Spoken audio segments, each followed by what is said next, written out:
Chapter 858 Vassal Beast Summon. Ability exclusive to the primogenitor bloodline.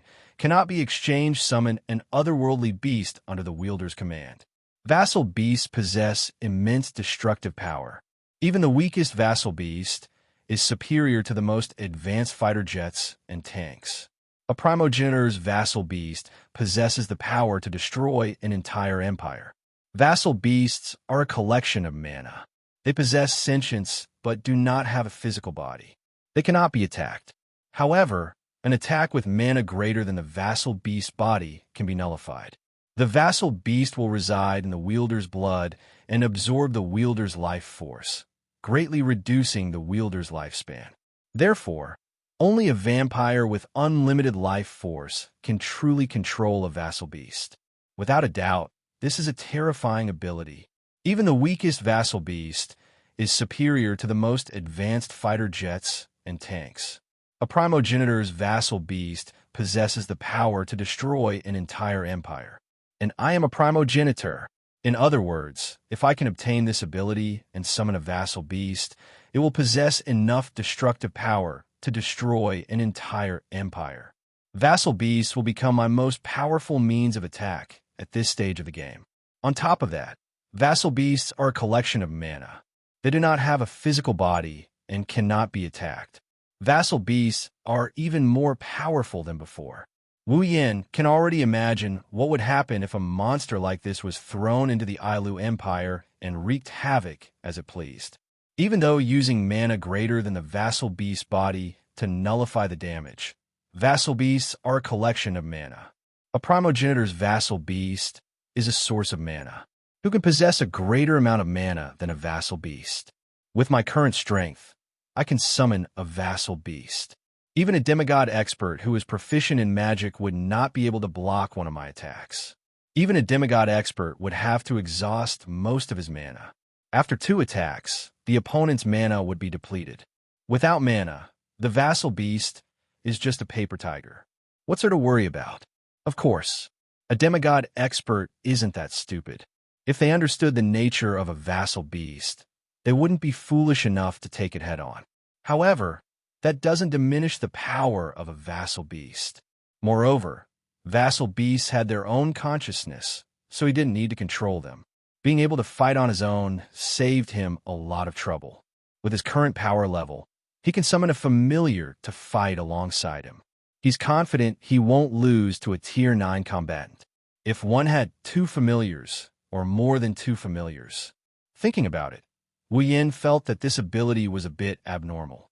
The only thing they had to be wary of was the ability to deal a fatal blow to a familiar, but that didn't matter. Familiars didn't have a physical body to begin with. Once they were wiped out, they could just summon them again. As long as the user didn't die, the familiars wouldn't die either. He only needed to consume magic power to summon it again. If the Blood Pact ability allowed him to create an unparalleled Tier 8 army, then the ability to summon familiars would allow him to become an existence comparable to an entire army. At the very least, that's the case in terms of destructive power. Wu Yin was tempted by the ability to create a Tier 8 army. After all 20,000 of Misaka's sisters could become Tier 8 powerhouses with it. However, putting aside whether or not the sisters would be willing to become vampires, the side effect of the blood-sucking ability was enough to give Wu Yin a headache. Wu Yin only managed to suppress the blood-sucking ability by using an item he redeemed from the system. The item cost was quite high as well.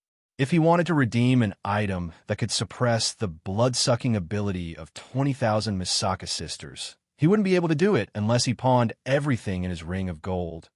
In comparison, the ability to summon familiars was more appealing to Wu Yin. However, Wu Yin is worried that the familiars he summoned might be weak. After all, there are strong familiars and weak familiars, isn't there? Wu Yin didn't know that his worries were unfounded. When a familiar is first summoned from a different world, it will reside in the blood of the summoner and feed on the mana and life force of the summoner. The stronger the mana and life force of the summoner, the more powerful the familiar will be. This was why vassal beasts summoned by true ancestors were known as the strongest vassal beasts. A true ancestor's mana was the pinnacle of all life forms, and their vitality was limitless. Vassal beasts that fed on mana and vitality were naturally the strongest vassal beasts that resided in a true ancestor's body. Wu Yin was reassured after learning this from the system. He made his decision. System, I choose the third option, summon familiars. Beep. Third bloodline ability. Summon familiars is a bloodline awakening of the primogenitor bloodline. Confirm? Reminder, after confirming the bloodline ability, the other two bloodline abilities will be removed from the user's bloodline. You will never be able to use them again. Please make your choice carefully. Wu Yin paused when he heard the system's notification. He hesitated for a moment before nodding. Those two abilities weren't of much use to him anyways. So be it. Confirm. Beep. Confirm. Selection successful. Removal of atomization and blood pact. A dense blood-red light burst forth from Wu Yan's body. With the appearance of the blood-red light, Wu Yan's body trembled slightly. A strange wave of energy surged out from his body and rippled across Wu Yan's body. Wu Yan looked like a reflection in a pool of water. He was hit by a falling rock, causing him to tremble unsteadily. At the same time, Wu Yan's veins bulged. The blood in his body went berserk and surged at a speed never seen before. Like an electric current coursing through his veins, his skin slowly turned red. Wu Yan could clearly feel that deep within his body, every part of his body is transmitting a signal. It was itching. Wu Yan had experienced this feeling when he first awakened the red jade mode. Although it wasn't painful, the strange itching was more torturous than pain. Now that this itching feeling appeared again, Wu Yan recalled the torment he felt at that time. His body trembled, and he couldn't help but feel nervous.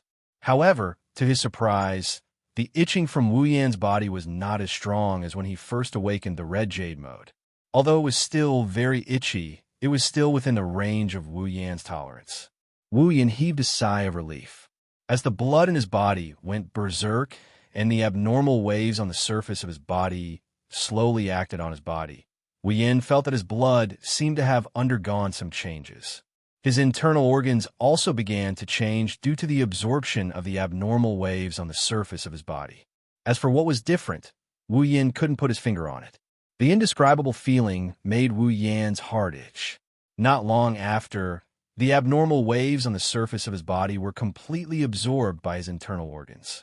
The blood in his body gradually calmed down, and the system notification rang out. Ding! Obtain the bloodline ability. Summon familiar. Wu Yan blinked in confusion. He tilted his head and touched his body. I got it, but why didn't I feel the presence of a familiar?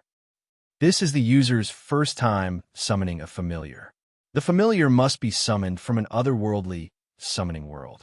Only then will the familiar reside in the user's body for the user to use. Ugh, I think so. Wu Yan rubbed his chest. Then how do I summon a familiar from an otherworldly summoning world? According to the system's database, if the user wishes to summon a familiar, they must travel to a dungeon world associated with the familiar's world. Familiars cannot be summoned from other worlds. Wu Yan instantly understood after hearing the system's reply. He was tricked again. Chapter 859. Behemoth Forest outside the campsite. In the darkest moment of the night, several silhouettes silently appeared here. There were 5 black-clothed men dressed in robes that were the same color as the night sky. They were arranged in a convex formation, and the leader even used a cloak to cover his head. In addition to the effect of the surrounding darkness, it was impossible to see his face under the cloak. Behind him stood 4 guards, very loyally guarding the 2 sides of the leader. However, there was a trace of unconcealable fear in the eyes of the 4 guards. They did not even dare to look at the leader. It was clear that the person they were afraid of was the leader in front of them. It was unknown if the leader had realized that his subordinates were afraid of him. His face, which was hidden under the cloak, was facing a certain direction in the camp. He did not speak, but a wave of ferocious aura, like that of a wild beast, flashed from his body. Seeing this scene, The fear in the eyes of the 4 guards became even stronger. The identity of the 5 people was already obvious. They were Marcus and his 4 loyalists who escaped not long ago. Perhaps even the Thunder King would never have guessed that Marcus, who had escaped not long ago, would actually return a few hours later. The 4 loyalists secretly glanced at Marcus and opened their mouths. They seemed to want to say something, but in the end, they did not say anything, because they knew why Marcus had come here. And they also knew that even if they tried to persuade Marcus, he would not listen to half a word. They might even anger him and become the target of his anger. Rather than that, it was better to be obedient. Thinking of this, the 4 loyalists returned to their expressionless appearance. They slightly raised their fighting aura. As long as Marcus and his group moved, they would follow him and break into the campsite. Yes, break into the campsite. This was equivalent to courting death, but now they had to follow Marcus and do it. Of course, if it was in the past, then this action would be courting death. But now, the 4 loyalists tacitly recalled the scene they saw last night that would be engraved in their minds for a lifetime. Their hearts could not help but twitch, and fear appeared in their eyes once again. And at that moment, Marcus finally made his move. Without even greeting his subordinates, his cloaked figure flickered and turned into an afterimage, rushing into the camp like a gust of wind. Marcus had already entered the camp without even the guards in the surroundings noticing his presence. Seeing this, the 4 loyalists' faces changed. They hurriedly avoided the eyes of the guards and rushed into the camp. In the camp, inside Wu Yan's tent, leaning on his bed, Wu Yan stretched. There was an unconcealable joy on his face, showing his mood.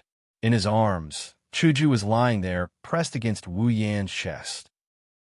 Listening to Wu Yan's heartbeat, she was panting nonstop. Her eyes were as soft as water, and her face was still red from the joy. Wu Yan caressed Chuju's pink hair that was covered in sweat. Smelling Chuju's natural fragrance, he felt an inexplicable sense of calmness. Other than that, there was also a trace of pride and regret. After a day of research, the group of girls still couldn't find a way to activate Pandora. They all returned home in disappointment. Since the girls returned in defeat, Wu Yan's declaration came as expected. Thus, tonight, Hinajika fell under his vicious hands, becoming the first victim of the family law. Isn't this enough for Wu Yan to be pleased with himself? As for his regret, it's the fact that he didn't manage to capture all of the girls tonight and execute the family law. He really wanted to, but how could the girls who were familiar with Wu Yan not know of his evil intentions?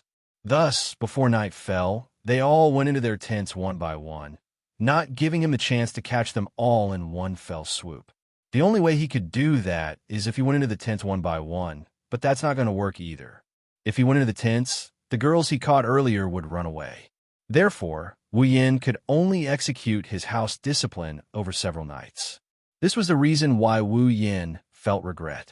After some time, Chuju finally let out a sigh of relief. She raised her head and looked at Wu Yan. Yan. Chuju looked at Wu Yan's face and called out softly. Wu Yan looked down in confusion. Her yellowish-green eyes met with Wu Yan's deep wine-red eyes. Hinajika's expression became slightly dazed, but she quickly regained her senses. Blushing, she hurriedly opened her mouth to distract herself. When can we leave the camp? Wu Yan blinked when he heard that. What? Are you tired of staying in the camp? It's not that. Chuju shook her head. I just feel that we're not from the camp, and we don't bring any benefits to the camp. If we keep staying here, I feel like I'm lazy in someone else's home. After listening to Hinajiku's explanation, Wu Yan agreed with her. It seems like their current situation is just like a lazy worm living under someone else's roof. Wu Yan scratched his head and sighed. Actually, I don't really want to stay here either. However, once we leave, will my sisters be able to leave with us in a grandiose manner? Then what should we do? Chuju wrinkled her nose. Do we have to stay here forever? That's not the case. Wu Yan looked up at the top of the tent. Katsu-chan is already thinking of a way to let the girls live a normal life while also solving the current situation. Is it okay? Don't worry, it's fine. Wu Yan rested his head on top of Hinajika's head. He smelled her hair and he grinned. In terms of strength, Misaki-chan might not even be a match for you. However, when it comes to brains, other than coterie, none of us can beat her. Leave it to her. Is that so? Chuju was relieved to hear Wu Yan's words. She said with a hint of jealousy, "You really do trust Shoko? They're jealous just like that?" Wu Yan looked at Hinajiku's pretty face in amusement and knocked her on the head. "If it was you, I'd trust her too." Hinajiku snorted coquettishly. A smile appeared in her beautiful eyes, but her mouth said, "Who needs your trust? You can trust Shoko Hu alone." "Oh, you're quite jealous." Wu Yan raised an eyebrow. His hand on Chuju's back slowly moved down. "Do you need me to comfort you?" "Yua." Chuju was shocked. She quickly pressed Wu Yan's hand down. Her face turned red. She only has the strength to speak. If he continues, she won't be able to get up tomorrow. But it's clear that the wolf doesn't intend to stop. His hand kept moving down. Chuju couldn't stop it. Chuju had no choice but to say something. Okay, I won't say it, okay?" Hinajika pouted and said in a wrong tone. Wu Yan had no choice but to stop. However, the regret on his face was clearly and undisguised, making Hinajika feel all sorts of annoyed. She kept sighing in her heart. She's the president of the student council of the White Emperor College. She's the one who manages the affairs of the entire noble school. In the past, it's only people who are convinced by her. She's never been convinced by anyone. But who would have thought that she's begging for mercy in front of Wu Yan? She's not acting like herself anymore. Although this submission is not the same as the submission. And at this time, if the male side were to submit, then the female side would probably be dissatisfied as well. The two cannot be discussed together, but in the heart of our strong-willed president, there is actually no difference. Chuju finally understood that she's going to fall for this hateful guy for the rest of her life. Thinking of this, Chuju couldn't help but pinch Wu Yan's waist. "Ouch! What are you doing?" "Nothing. Why do you look like you're not convinced? Did I offend you in some way?" "No, what?" Chapter 860. The Behemoth Forest encampment is huge, comparable to a small city. There are several thousand people stationed in the encampment alone. Every night, there are a lot of guards patrolling the area. They're at least at the 6th rank. Most of them are at the 7th rank, and there are even a few at the 8th rank. With the strength of these patrols, it will be extremely difficult for outsiders to infiltrate the encampment. However, this is not a problem for the 4 loyalists who infiltrated the encampment yesterday. It is also not a problem for Marcus, who is much stronger than the 4 loyalists. Under the cover of the night, the 5 of them easily avoided the patrols. Even the 8th rank guards didn't notice them. The 5 of them rushed towards one of the areas in the encampment at a moderate speed. "Hey, brothers." The teams that just finished gathering came over and greeted the patrols that have been patrolling for half the night. "It's time to change shifts. You should go rest." The night patrols had to be changed as well. Otherwise, after a night, even if nothing happened because of their cultivation, it would inevitably affect their work during the day. Therefore, it was very necessary to change the shifts of the guards. Especially recently, the camp was in the midst of troubled times. Sometimes, they couldn't even sleep, so it was even more necessary to change shifts to rest. It's finally time to change shifts. Finally, we can rest. Let's go to sleep. One of the patrolling team members sighed. They chatted with each other as they walked towards their own tents. When they arrived at the encampment area, they naturally split up and walked towards their own tents. A guard who was separated from his teammates was walking back to his residence alone. Suddenly, he felt a blur in front of his eyes, and a black shadow suddenly appeared in front of him. He was shocked and opened his mouth wide. Just as he was about to scream, the black shadow quickly raised its head. A black gas shot out from under the cloak. It shot into the guard's eyes. The guard felt dizzy, and soon his consciousness blurred. His eyes gradually became dull, and the fluctuations of his emotions slowly disappeared from within. He was like a puppet. "Tell me." A hoarse voice came from under the cloak. "Where is Wu Yan?" Marcus used to be the person in charge of the entire camp. He knew where Wu Yan and the others lived. However, ever since Andrew failed to assassinate Shoko Misaki, they had changed their residence, so Marcus wasn't sure where they were. He only had a rough idea that it was in this area. However, it couldn't be ruled out that Wu Yin and the others had changed locations in the past few days. Marcus had no choice but to take control of one of the garrisons, and he didn't have such means in the past. It's in the east, the guard said in a daze. That, inside the cloak, a blood-red light flashed. What about his women? It's also in the east, the guard said mechanically. Marcus nodded slightly. Take me there. The guards didn't resist. They turned around and led Marcus and the other 4 loyalists towards the east side of the area. Along the way, many patrols discovered this garrison, but they didn't discover Marcus and the 4 loyalists beside him. They seemed to know this garrison, so they didn't come forward to ask anything, saving Marcus a lot of effort. After advancing for a while, they arrived at the edge. The garrison personnel suddenly stopped moving forward. Marcus and the 4 loyalists raised their heads and looked ahead. There, nearly 10 tents were set up in a very isolated corner and didn't converge with the other tents. Marcus understood that those tents were where Wu Yin and the others were staying. The body hidden in the cloak began to tremble slightly, but it didn't take long for Marcus to suppress it. Holding back the roar that was about to erupt, Marcus whispered, "Why did you stop? Which tent is Wu Yin in?" The guard voice was emotionless. "I only know that several sirs are staying here, but I don't know which one is staying in which tent." Marcus flinched for a bit before he understood. The guards couldn't enter the area Wu Yin and Co. are staying in. That's why they know where they are staying, but they don't know who is staying in which tent. Looking at the several tents in front of him, Marcus clenched his fists and didn't immediately enter them.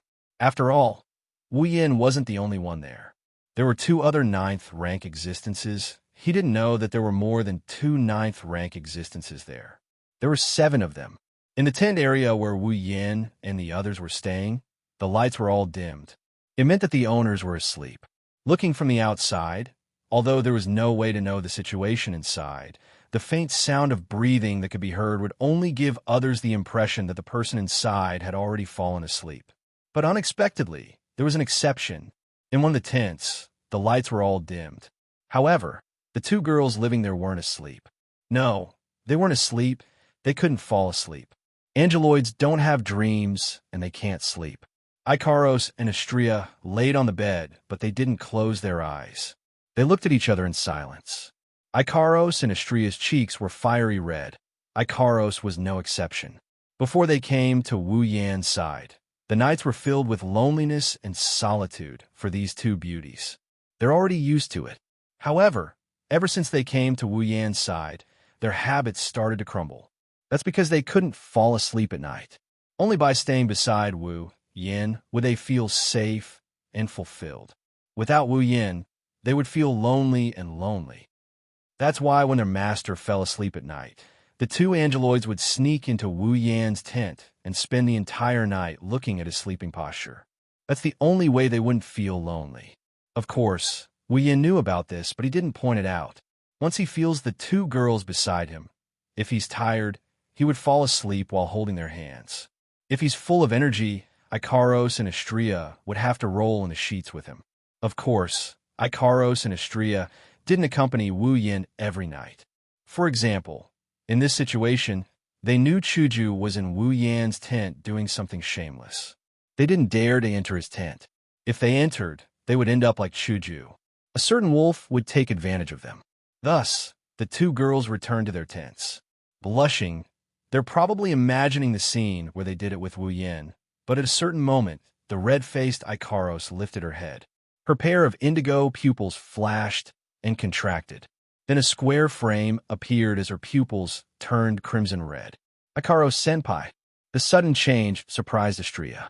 Before she could ask, Ikaros stood up abruptly.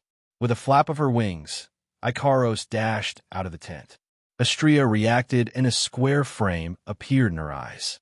As an angel like Ikaros, even though her brain wasn't that bright, she knew Ikaros wouldn't do something so meaningless. Ikaros must have noticed something. That's why she flew out in such a hurry. Astrea flapped her pure white wings and flew out of the tent at a speed comparable to Ikaros. She arrived beside Ikaros, who was standing at the entrance of the tent. Astrea saw what was happening outside the tent. Astrea saw. In front, not far away, 5 black figures were standing beside a guard. The one in the lead was emitting a very ominous aura. Even an idiot like Astrea eliminated the possibility of the other party being friendly when she sensed the ominous presence. Are they trying to harm Master? With this thought in mind, the square frames in the 2 women's eyes suddenly expanded, and a halo flashed above their heads for a moment. The 2 girls shot out like cannonballs. Chapter 861. Marcus, who was thinking of a way to sneak past Ikaros and Flandrachon's tent to assassinate Wu Yin and the other girls, turned around in shock. When he saw Ikaros and Astrea charging at him, his expression changed. Marcus clenched his fists and gritted his teeth. I was discovered how. Marcus believed that he had hidden his whereabouts very well, and the 4 loyal followers beside him were all capable of hiding their tracks. Otherwise, they wouldn't have been able to hide from the eyes and ears of the entire camp and save him. But he didn't expect that in the end, he was still discovered. Marcus miscalculated. He didn't know anything about the girl's abilities. Just like how Andrew didn't expect Shoko Misaki to have the ability to sense other people's psyche waves, Marcus didn't expect Ikaros to be able to detect him when he thought he had hidden himself well. But he didn't expect Ikaros to be able to detect him. If that's the case, his cloak fluttered despite the lack of wind. Wisps of black gas came out of it and enveloped Ikaros and Astrea like a dark cloud. Then I will take care of you first. You. A cold voice came out of Marcus' mouth and echoed in the ears of the 4 die-hard loyalists. Kill that golden-haired one. Yes, sir, the loyalists shouted. Then they leaped into the air and charged toward Astrea. Marcus, on the other hand, turned his attention to Ikaros. Perfect, let's see how strong a Tier 9 fighter like you is. As soon as he finished speaking, Marcus spewed out black gas from his feet, turning him into a rocket launcher as he charged towards Ikaros. Boom! The sound of a collision echoed throughout the camp. Such a loud and clear voice was no different from a sudden clap of thunder in the silent night. He believed that if this voice were to spread out, then everyone in the camp would hear it and come over. The 5 of them surrounded Marcus. But strangely enough, invisible sound waves reverberated in the air. When they spread out, they were wiped out by the black gas that enveloped the area. There was no sign of the sound waves spreading out. Because of this ability, that's why Marcus dared to assassinate Wu Yin and Ko one by one. Otherwise, the sound of the battle would attract Wu Yin's group and everyone in the camp. No matter how arrogant Marcus was, he wouldn't be able to do anything about it. He wouldn't be able to kill a single one of them. Since it was able to block sound waves, it would naturally be able to block combat, aura, mana fluctuations, and the aura of the person inside. With this ability, Marcus's wishful thinking of defeating them one by one would definitely be successful. Of course, that's when he's dealing with others. While Ikaros, Astrea, and Marcus clashed with each other inside Wu Yan's tent, Wu Yan, who was hugging Chuju, opened his eyes. He shot up from his bed like a spring, startling Chuju. What's wrong? Wu Yan didn't answer Hinajiku right away. Instead, he closed his eyes as if he's sensing something. When he opened his eyes again, a terrifying killing intent erupted from his eyes like a volcano. His wine-red pupils turned blood red as he spoke with a voice filled with killing intent. Every word he uttered came out from the gaps between his teeth. Go! Die! Yan. Seeing Wu Yan's ruthless expression, Chuju froze. He clenched his fists so hard that his knuckles cracked. Taking a few deep breaths, he suppressed his rage and opened his mouth to Hinajiku. Chuju, go gather Makoto and the others. Hearing that, Hinajiku immediately understood that something must have happened. She grabbed her clothes and quickly put them on while asking, what happened? Wu Yan took a deep breath. If he didn't do this, he was afraid he wouldn't be able to hold himself back and rush out without giving his orders. The mind transmission spell I set up inside Ikaros and Astrea's body was triggered. Telepathy technique. Hinajiku was stunned, and her expression changed as well. On the first day they arrived at the camp, Wu Yin gathered all the girls and set up a mind transmission spell in their bodies.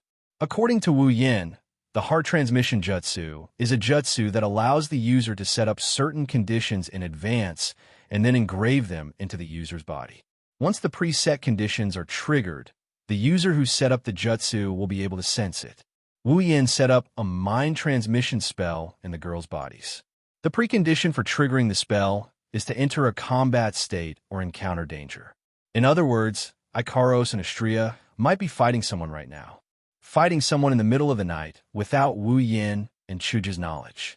Other than the fact that Shokuho Misaki was ambushed, what other reason could there be?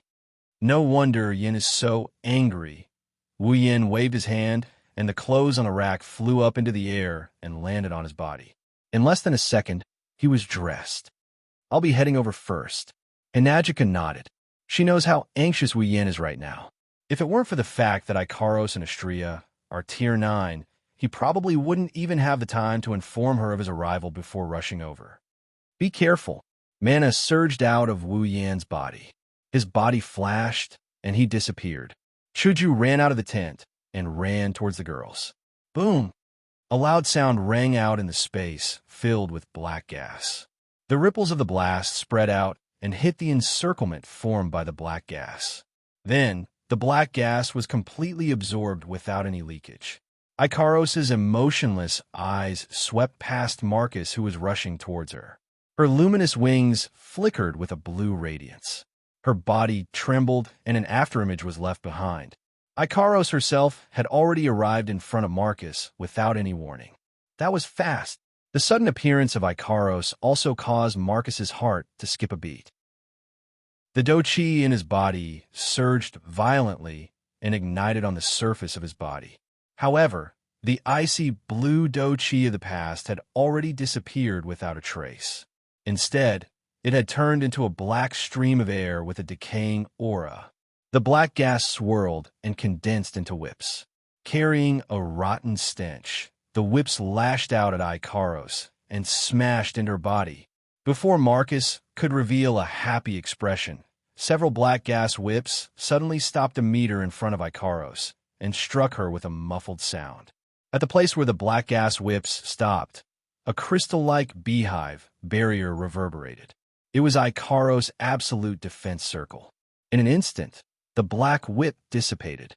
Ikaros' body suddenly leaned forward and flew directly into Marcus' chest. With a twist of her slender waist, all the strength in her body was concentrated on the wings behind her back. Then, with a fierce flick, she smashed Marcus' chest. Boom! Oomph! A powerful force surged from the illusory wings and landed on Marcus. A low groan came from the face under the cloak, and Marcus was sent flying back a few steps. Obviously, Ikaros' fierce wing attack caught him off guard and caused him to suffer some injuries. Damn it! Furious and alarmed, Marcus channeled his black do-chi and retreated hastily. But when he retreated a few meters, Ikaros caught up to him and chased after him. Her eyes shrunk slightly as she raised her slender fist. A crystalline light similar to the one on the surface of the absolute defense circle flashed, and with a sharp sound of wind tearing through the air, she punched Marcus in the chest. Bang! A frightening force gushed out of the small fist. Marcus' expression couldn't be seen under the cloak, but it was like a waterfall crashing into his body with a muffled rumble. Chapter 862. Bang! The ferocious blow directly caused Marcus to tilt his body. With a poochie sound, liquid sprayed out from the cloak, and his body was directly sent flying.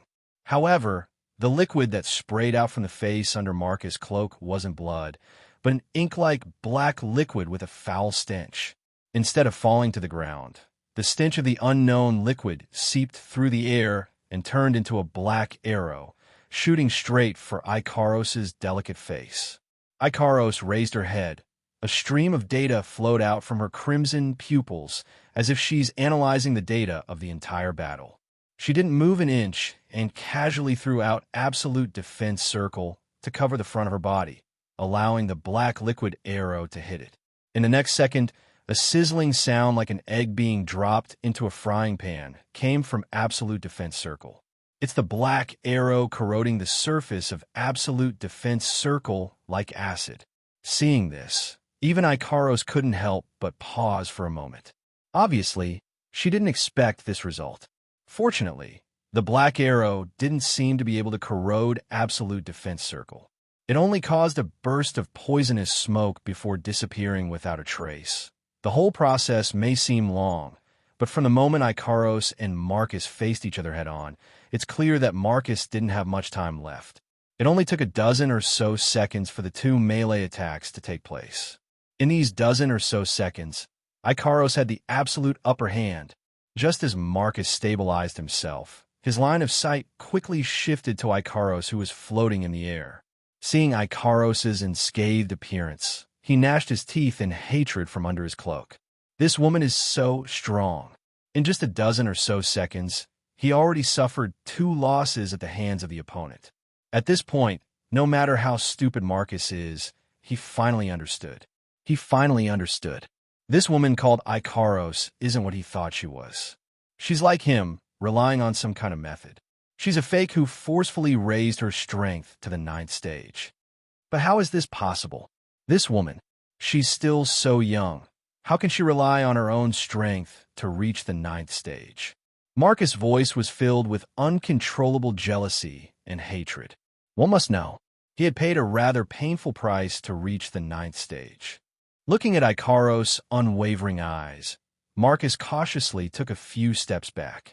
His face under the cloak was terrifyingly gloomy. The heterogeneous do-chi in his body had been pushed to the limit. Now, in his heart, he no longer dared to underestimate Ikaros in the slightest. However, even if Ikaros' strength is beyond Marcus's expectation and is much stronger than the current Marcus, he has nothing to fear. He can't win against Ikaros alone, but if they entangled, she won't be able to defeat him.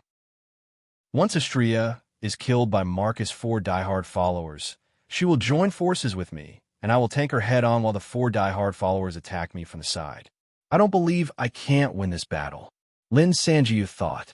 In a battle between 9th stage combatants, if there isn't a huge disparity in strength, even a slight distraction can be fatal.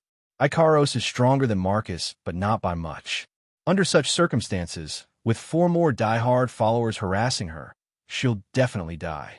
As for Astrea's battle, Marcus isn't worried at all. A peak 8th stage is much stronger than a high 8th stage, but she's up against 4 high 8th stage combatants. The peak 8th stage has almost no chance of winning. 1 against 4. It's like ants can bite an elephant to death. Plus, his 4 diehard followers aren't your average high 8th stage combatants. If they join forces, they'll definitely win. Marcus has no doubt about it. At least, that's what he thinks. That's why he didn't know that the Ikaros in his mind, who isn't much stronger than him, still has an evolved combat mode that she hasn't used yet. Of course, he also didn't know that the peak 8th stage Astrea in his mind has already become a 9th stage combatant. One miscalculation after another. Marcus is doomed to a tragedy. Oh no.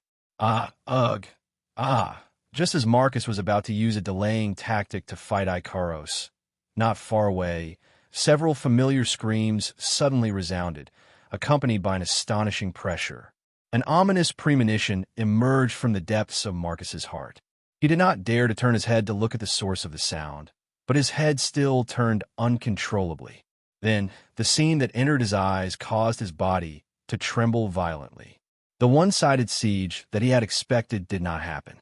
Instead, the 4 8th Order high-level loyalists that he had placed his hopes on were all lying on the ground, with a hideous wound that was enough to kill them. Blood flowed out, staining the ground below. In Marcus' impression, Astrea should be dead by now. Instead, she was wielding a radiant lightsaber. She flew to Ikaros' side and faced him from afar. No, this is impossible. Marcus's voice was hoarse as he stared at his 4 subordinates on the ground. He wanted to see if there was any trace of camouflage. Alas, he was disappointed. His 4 diehard followers slowly lost their breath under his gaze. They're dead. Why? Waves of black gas rose from within the cloak, accompanied by Marcus' unbearable roar. Why can a peak 8-stage kill 4 high 8-stage combatants so easily? As soon as Marcus finished speaking, a voice filled with boundless coldness echoed from behind him. This question, hearing the familiar voice engraved in the deepest part of his memory, Marcus suddenly froze in place. You better go ask those 4 high-class 8 powerhouses in hell.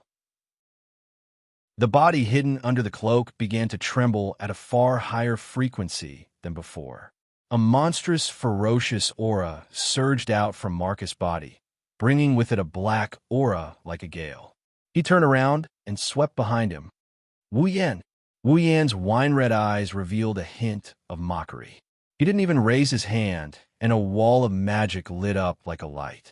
When the black wind came in contact with the wall, it looked like it met something terrifying. It got pushed to the side and brushed past Wu Yan's side. So it's you? A murderous glint flashed in Wu Yan's eyes. He unleashed a mountain-like pressure that enveloped the entire area. He didn't hold back as he slammed it down on Marcus. You're the stinky rat that crawled into this place and bit into the ground without knowing your own strength? Frantic killing intent, hidden in a voice as faint as a mosquito's buzz, spread out and, together with the extreme pressure, fell on Marcus' body. Marcus, who was still in a state of madness just a moment ago, felt his breathing become sluggish and his shoulders sink. Marcus paused for a moment when he realized he was being suppressed by Wu Yan's aura. Then, a ferocious aura that was several times more ferocious exploded, and Marcus howled like a demon from the abyss. Wu Yan. Wu Yan frowned when he heard the other party's resentful howl coming from inside the cloak. It was obvious from the other party's tone that the cloak person knew him and had a deep hatred for him. Otherwise, he wouldn't be acting like this. Originally, he thought that the cloaked person was like Andrew last time. He thought that the cloaked person came to the dark side of the camp to fulfill his own scheme. But now, it seems that this idea can be denied. Wu Yan looked at the cloaked person who was howling madly. He activated the system's perception and looked over. Marcus? Saito, level 80. Narrowing his eyes, Wu Yan's murderous gaze turned a few degrees colder. You're Marcus. Chapter 863. You are Marcus. Ha ha ha ha. Wu Yan confirmed the answer in his heart. When Marcus heard it, he laughed out loud. His laughter was filled with hatred and resentment. So you still remember me? You still remember me? Just like how I painstakingly engraved you in my heart, wishing that I could cut you into pieces to remember you. Wu Yan's lips curled into a cold smile. He stood on top of a rock and took a step forward. I was wondering who it was. So it's you, a stray dog who ran away for a few days. Marcus' sinister laughter came to an abrupt end. He didn't make another sound, but the ferocious aura and black gas on his body didn't decrease. Instead, it increased. Like a stormy sea, it blew smoke and dust into the air, and gravel danced in the air. Yes, you're right. I've completely become a stray dog. The hood that covered his head gently rose and fell. Negative emotions that were like turbid gas vaguely leaked out from within. Everything I have today is thanks to you, Wu Yan. So, after running away with your tail between your legs, you put on a pair of fake fangs and came back? Wu Yan shook his head. He didn't hide the sarcasm in his words. It must have been hard on you, second master of the Saito family. Marcus was infuriated. A demon-like, baleful aura instantly covered the entire place. At this moment, Marcus finally vented his anger without holding back. Wait until I stomp you on the ground like a dog. I will tear your mouth apart while you beg for mercy. Oh, Wu Yan narrowed his eyes and his lips curled into a half-smile. Perhaps, with your current strength, you really have a way to do it. You want to be stubborn? Now is the time. Marcus laughed. I will let you know that the current me is different from you. How big of a difference is there? After saying that, a murky, dark fighting aura surged from Marcus' body. It carried an inexplicable explosion. The aura of a ninth-order powerhouse was revealed. Marcus looked forward to seeing Wu Yan's shocked expression. He let out a strange laugh. The current me. I have become a ninth-order powerhouse. I am no longer someone an ant like you can compare to. Wu Yan's face turned gloomy. His eyes flashed with a strange light as he stared at Marcus. He was silent. It wasn't that he was afraid. Although Marcus had become a powerhouse of the ninth step, it wasn't enough to make him afraid. Even a demigod-rank beast king had been defeated by him. Marcus's current actions, to him, were nothing more than a clown show. Wu Yan's expression darkened, not because he's curious as to how Marcus became a Tier 9. Before this, Marcus was already at the peak of Tier 8. It's not surprising that he broke through to the next tier. Wu Yan is more curious as to why Marcus's Ice Do Chi, which is exclusive to the Saito family, turned into this murky black Do Chi. Moreover, looking at the indescribable black aura on Marcus's body, for some reason, I have a feeling of uneasiness. Even the blood in his body seemed to have gone berserk, constantly transmitting a roaring signal. This isn't a joke. The blood in his body was the blood of a true ancestor. For a vampire, blood was more important than the heart and the brain, and it was the same for a true ancestor of vampires. Now that the blood of a true ancestor is rioting, it proves that what he's seeing isn't as simple as it seems. Wu Yan can clearly feel the blood in his body speeding up without him noticing. It's as if he's the king of all beasts in the forest, encountering another king of tigers in his territory. He's itching to tear the other to death. In other words, the inexplicable black gas on Marcus's body was comparable to a true ancestor's in level. It wasn't a match in terms of strength, nor was it a match in any other aspect. It was a match in terms of the natural order of life. A life force comparable to a true ancestor? Wu Yan's expression turned serious. A true ancestor's life form is at the peak of all life forms. Even if it can't compare to the likes of Yang Jianli, it's still on par with the self-proclaimed gods in the dungeon worlds. Now that a life force comparable to a true ancestor appeared in front of him, it's like two tiger kings meeting each other. They're wary of each other, and they're afraid of each other. Wu Yan's intuition told him that something big must have happened to Marcus for his true ancestor bloodline to react so violently. Master! In the sky, Icaros and Astrea flapped their wings and landed beside Wu Yan. Their cold eyes caused Marcus, who was laughing in a weird manner, to stop. He finally regained his senses. Icaros is a Tier 9 powerhouse. A Tier 9 powerhouse even stronger than him. Marcus didn't know Astrea's exact strength, but she must be strong to be able to take out 4 of his subordinates in such a short time. On top of that, there's Wu Yan who killed Andrew with ease.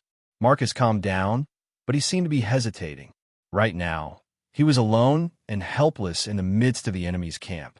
Although the black chi barrier he used could ensure that no matter what happened here, it would not attract the attention of the people in the camp. However, with his own strength, he probably had no chance of winning against the 3 people in front of the retreat. Marcus doesn't want to just give up like that. However, if he did not retreat, it was very likely that he would be left behind. If he was captured again, then he would definitely not be able to survive in his current state. What should I do? Marcus hesitated. On one hand, his grudge against Wu Yan is driving him to stay. On the other hand, the current situation is putting him in a disadvantageous position. He didn't want to leave, but he didn't have a chance of winning if he stayed. He didn't know what to do. In the end, reason won over his hatred for Wu Yan. Marcus chose to retreat. Wu Yan only has one life. Revenge can be taken at any time. Marcus believes that next time, Wu Yan won't be as lucky as he is now. Just as Marcus was about to retreat, a voice rang out, causing him to freeze. Wu Yan narrowed his eyes, as if he saw through Marcus' thoughts. He said something to Marcus, who suddenly turned silent. You're right. Icaros, Astrea, don't make a move. Marcus raised his head and looked at Wu Yan. Wu Yan's lips curled into an almost imperceptible sneer. Icaros and Astrea froze for a second. When they realized what was going on, the impatient Astrea quickly yelled out. But master, this bastard is much stronger than before It's fine. Trust me. Wu Yan interrupted Astrea, and he told the 2 girls. I alone will be enough. Icaros and Astrea hesitated for a moment before nodding helplessly. They retreated behind their master. Marcus was overjoyed when he saw this. He gave up on retreating without hesitation. After killing Wu Yin, he can retreat whenever he wants. With his current strength, even if he can't beat Ikaros, he's confident that he can at least run away from her. Wu Yin, you're the one asking for it. The excitement in his heart surged uncontrollably as the two girls left the stage. Marcus let out a hearty laugh as the black dough chi on his body swelled up once again. Bang! Marcus stomped on the ground, and with a dark cloud of dough chi, he turned into a black lightning bolt and leaped towards Wu Yin, who was standing on top of the boulder. Chapter 864. Bang! With this strange sound as the beginning and Marcus' charge as the horn, the prelude to the battle began. Marcus, who flashed in front of Wu Yin, let out a strange laugh. His cloak flashed like lightning and drew a sharp arc. With a quick flash, the rock Wu Yin was standing on was easily cut in half like tofu. Bang! With a huge roar, the severed rock fell to the ground, stirring up a large amount of smoke and dust. The remaining section was as smooth as a mirror, like a sharp spear, pointing straight to the sky. With the first attack, Marcus displayed his enhanced strength. However, he did not feel the slightest bit of joy.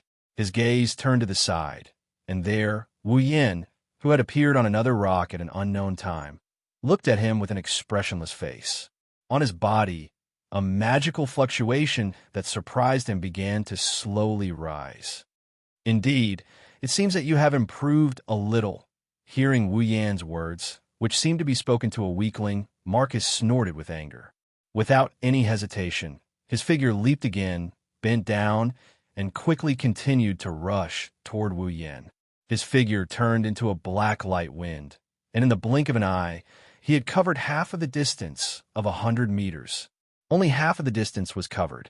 Marcus raised his hand that was hidden under the cloak. In the next moment, a few rays of cold light spread out from his outstretched hand, turning into a black line that was dozens of meters long, covering Wu Yan's position. Bang! Another roar sounded. The huge rock Wu Yan was standing on was easily dismembered into pieces by the crisscrossing rays of light, and was carried away by the strong wind created by the impact. It swept in all directions, showing how powerful it was. It was definitely not something an ordinary powerhouse of the ninth step could produce. However, before that, Wu Yan's figure disappeared again, and then reappeared. He had already arrived at Marcus's side. However, Wu Yan did not launch an attack. Instead, he looked at the hand that Marcus used to attack him, and his pupils suddenly shrank. Yuo, had he finally discovered it? Marcus chuckled sinisterly. His laughter was filled with resentment. He raised his hand gently. When Marcus' hand was exposed to the air, it floated in midair. Astrea sucked in a breath of cold air and exclaimed in shock. Even Ikaros opened her mouth slightly to express her shock. Its entire body was covered in black scales, and 4 of its 5 fingers were 20 centimeters long. The remaining thumb was like a tentacle, swaying back and forth softly. The back of its hand was covered with barb-like sharp objects. In the palm of his hand was a bald sarcoma. It was as if Marcus was holding it in his hand, and it was beating like a heart. This could no longer be called a hand. This wasn't what shocked Wu Yin and the other two the most. What truly shocked them was Marcus' face, which had lost its hood at some point in time. It was also covered in black scales, and sharp teeth protruded from its mouth like a beast trap. Its nose was gone, and what was left was a wriggling lump of flesh. Its 2 eye sockets merged into one, but they weren't the size of a normal person's. Instead, it was like a pair of long goggles that stretched straight to the temple, making it look like an oversized and hideous eye socket. Inside, numerous eyeballs were spinning around like windmills, resembling the eyes of beasts. Counting carefully, there were a total of 7 eyeballs. Forget humans. Even demonic beasts couldn't refer to Marcus as such. There was only one word that could be used to refer to him. Monster. Wu Yin stared at the monster in front of him. He took a deep breath and suppressed the impatience in his heart. He let out a long sigh, and his gaze was no longer as cold and emotionless as before. There was only sympathy and pity in his eyes. Is this the price you have to pay for your power? Wu Yin softly spat out a sentence that contained an unknown emotion.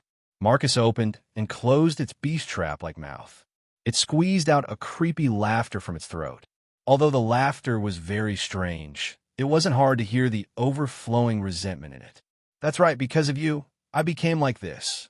It tore off the cloak on its body, revealing its beastly body covered in black scales. Its long tail swept back and forth, roaring like a tiger or a lion. It's because of you. I had no choice but to pay a painful price to obtain my current power. Wu Yan, I will never let you go.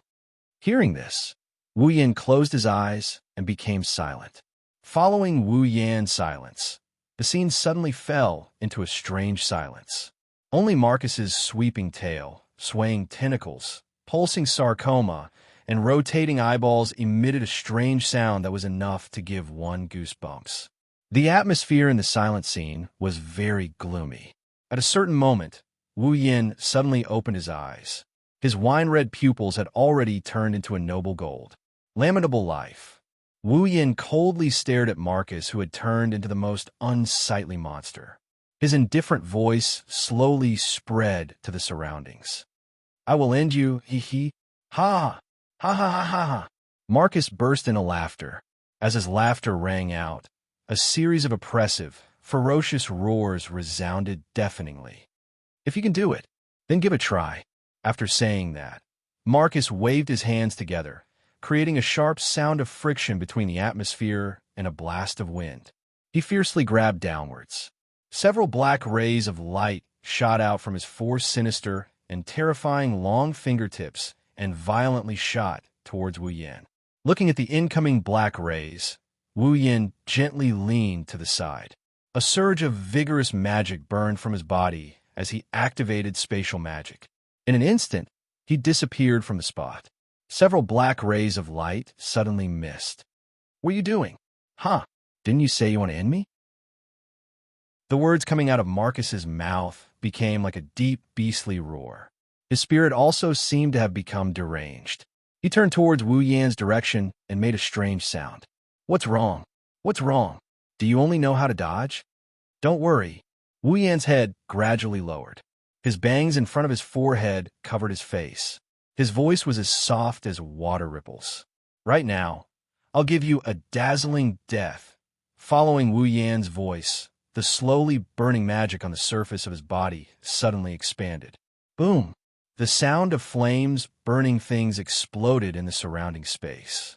Like an electric current flowing in all directions, all the smoke and dust around him were blown away. From Wu Yan's back, a transparent light suddenly slowly extended from there. Like a pair of wings, it spread to the surroundings. As if lifted by an invisible force, Wu Yan's body gradually floated up and stopped in midair.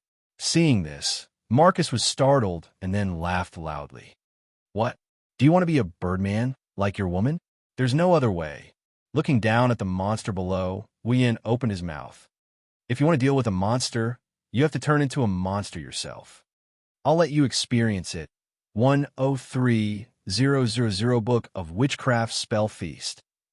Book of Witchcraft? Marcus forcefully hooked the corner of his mouth.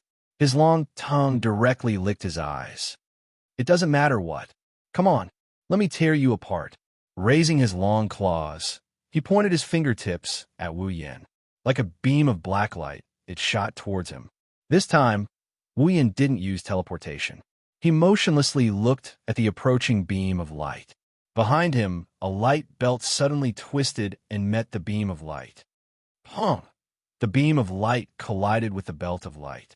The beam of light seemed to sink into something dense. The moment it came into contact with the belt of light, its speed sharply decreased. In the surrounding space, around the belt of light, a clear wave of light flashed and quickly dimmed. Marcus's beam of light seemed to have a large piece bitten off. The front part disappeared without a trace. The remaining part continued to move forward and slowly sank into the belt of light. Marcus was stunned. Chapter 865. Obviously, Marcus didn't expect that his attack would be blocked in such a way. His current attack was all accompanied by the black Do Chi on his body. This Do Chi was not only powerful, but also corrosive, devouring, and other negative effects. Compared to Marcus' previous Ice Do Chi, its power was more than one level higher. To put it bluntly, if he had this Do Chi in the past, then he, who was at the peak of the 8th step, would have no opponent under the 9th step. But now, not only had Marcus reached the 9th step, he also had this variant Do Chi. This allowed him, who had just reached the 9th step, to have the strength to directly face those in the middle and lower ranks of the 9th step. But even with this kind of strength, his attack was still blocked by Wu Yan. For a moment, Marcus was somewhat stupefied. An unbelievable guess uncontrollably floated in his mind, causing him to cry out involuntarily. You have advanced to the 9th step. Wu Yan looked at him indifferently and didn't say anything. But the aura that far surpassed the peak of the 8th step directly told Marcus the answer. Wu Yan had indeed advanced to the 9th step. No, impossible. As if he had received a blow. Marcus staggered back a few steps. His sinister face, full of scales, clearly reflected his absent-minded expression. In order to advance to the 9th step and have the strength to kill Wu Yan, Marcus paid an extremely painful price. Using this inhuman appearance as a catalyst, he advanced to the 9th step and obtained a variant Do Chi that far surpassed the Ice Do Chi, greatly increasing his strength. But why did Marcus make such a choice? Wasn't it to dismember Wu Yan, who had caused him to this state, in the cruelest way possible? And when he paid such a cruel price in exchange for enough strength to achieve his goal. But reality told him otherwise. The enemy he wished to cut into pieces unexpectedly advanced to the 9th step like him, and didn't even need to pay any price. How could Marcus accept this? How could he accept it? This is impossible, impossible. As if he had gone insane, Marcus kept repeating. The more he muttered, the crazier his expression became. The black chi on his body became more violent, and the sound became louder and louder.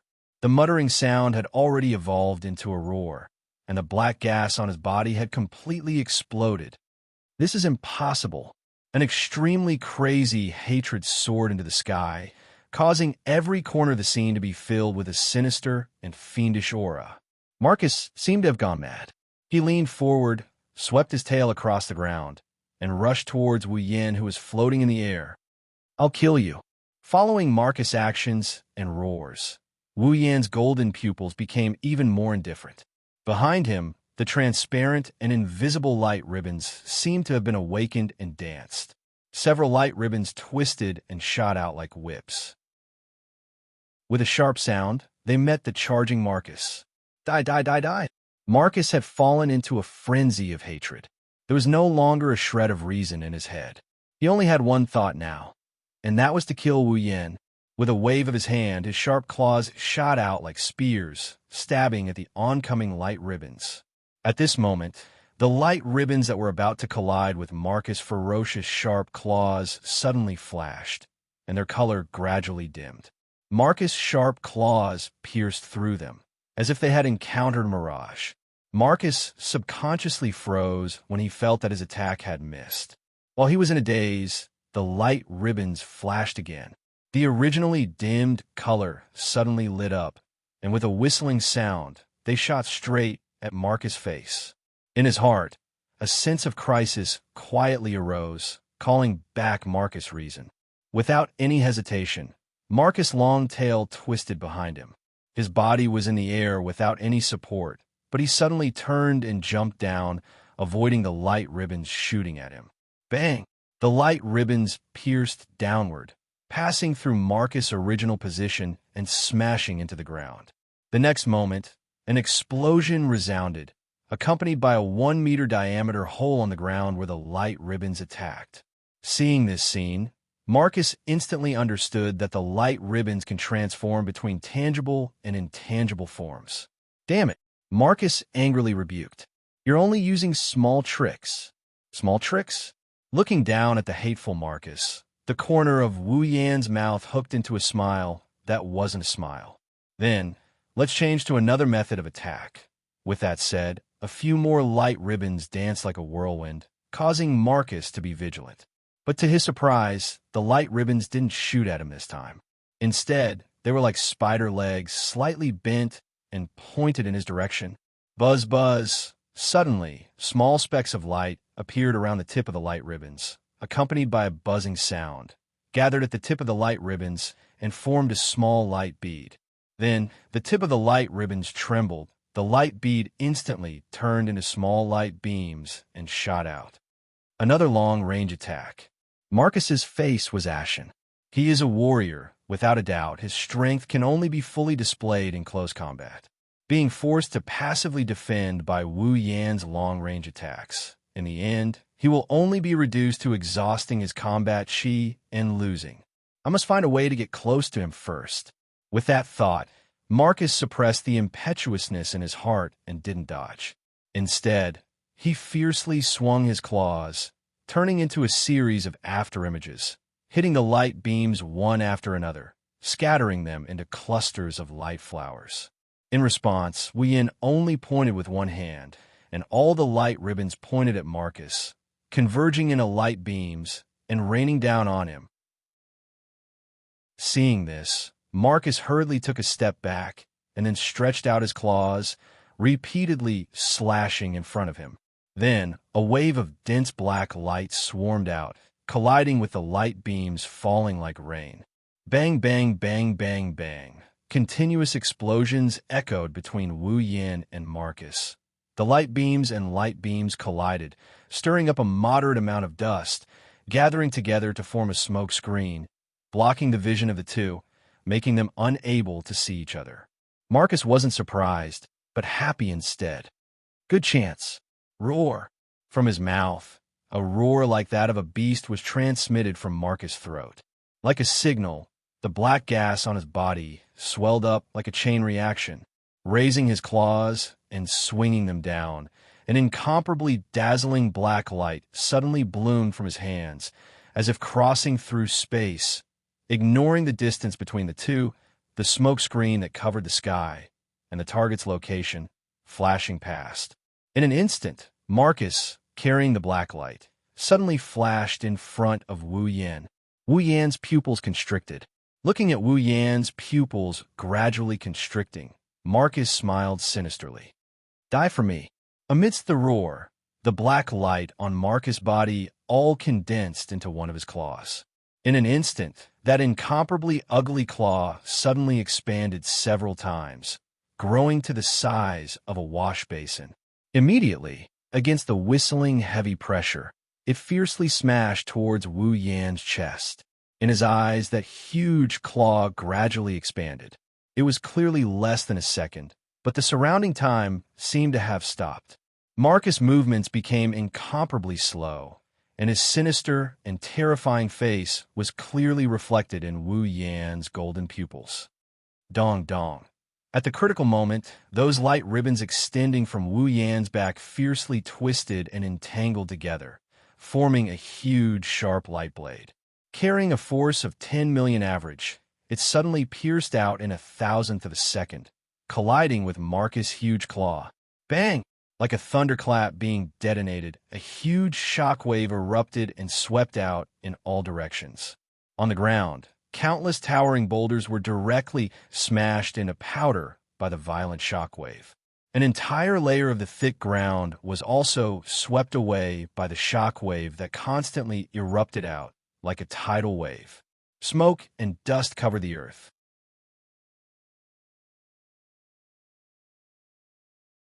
Chapter 866.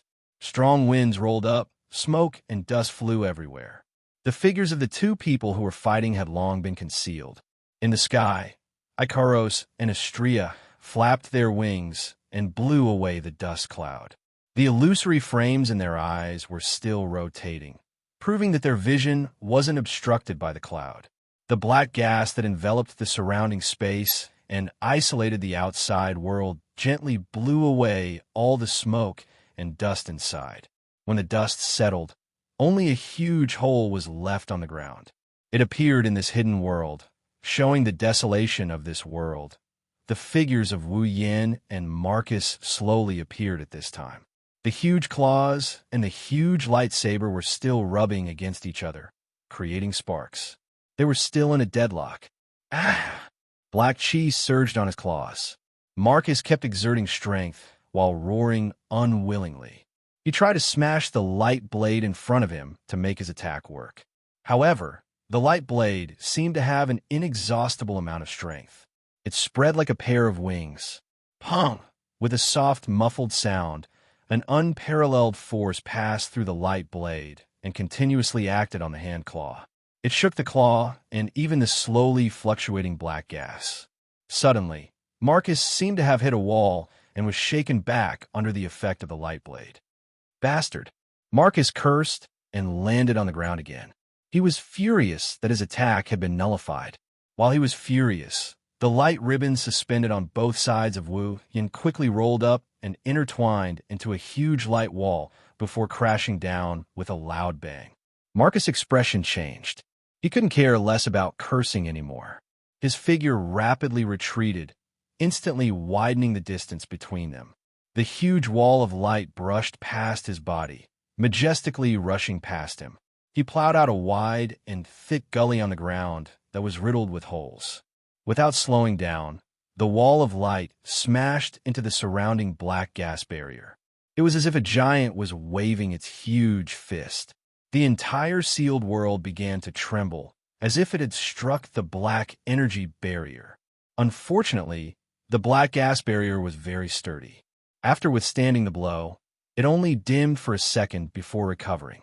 Otherwise, once the black gas barrier was destroyed, everyone in the camp would have heard the commotion and Marcus would have had no choice but to escape. However, after the attack failed, the nimble ribbons of light danced again. With Wu Yin as the center, they quickly converged.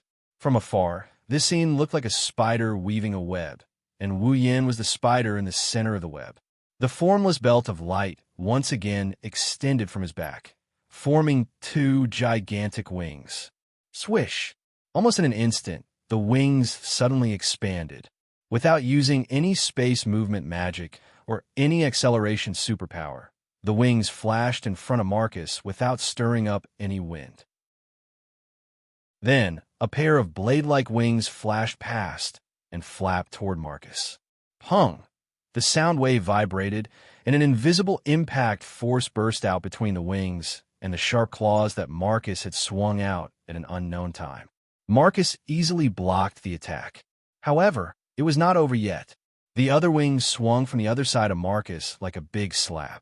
It was a simple flap, but the friction caused the surrounding air to scatter light smoke, and the temperature suddenly became a lot hotter. Obviously, if this flap hit, even Marcus would be seriously injured. Marcus, who was aware of this, showed a dignified expression. His other hand also swung out fiercely, like a mayfly shaking a tree, and abruptly collided with a rapidly rubbing wing. Clang! The sharp claws and wings collided, and a violent and crisp sound of collision burst out, mixed with a trace of fierce eruption of sparks, spilling out in the entire black gas barrier. The strength of his whole body surged, and the majestic black dough chi also roared. Marcus was like a pie in the middle, struggling to support the wings that were attacking him. The black scales on his face and arms were erected, proving their master's efforts at this time. Marcus' face was already extremely unsightly as he continued to support the two wings.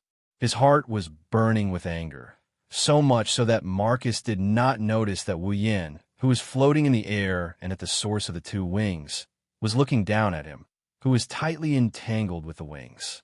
From his mouth, incomparably profound and mysterious words came out of his mouth. As a series of inexplicable words came out of Wu Yin's mouth, the flow of magic on his body began to flow in a different pattern from before, accompanied by an inexplicable sacred power. When the last word was lightly spat out by Wu Yin, a platinum-colored feather robe that looked like a battle robe, but also like an imperial robe, gradually took shape. His black clothes were covered by the platinum-colored feather robe. At this time, Wu Yin was like a pope who had walked out of a church, sacred, and incomparably noble.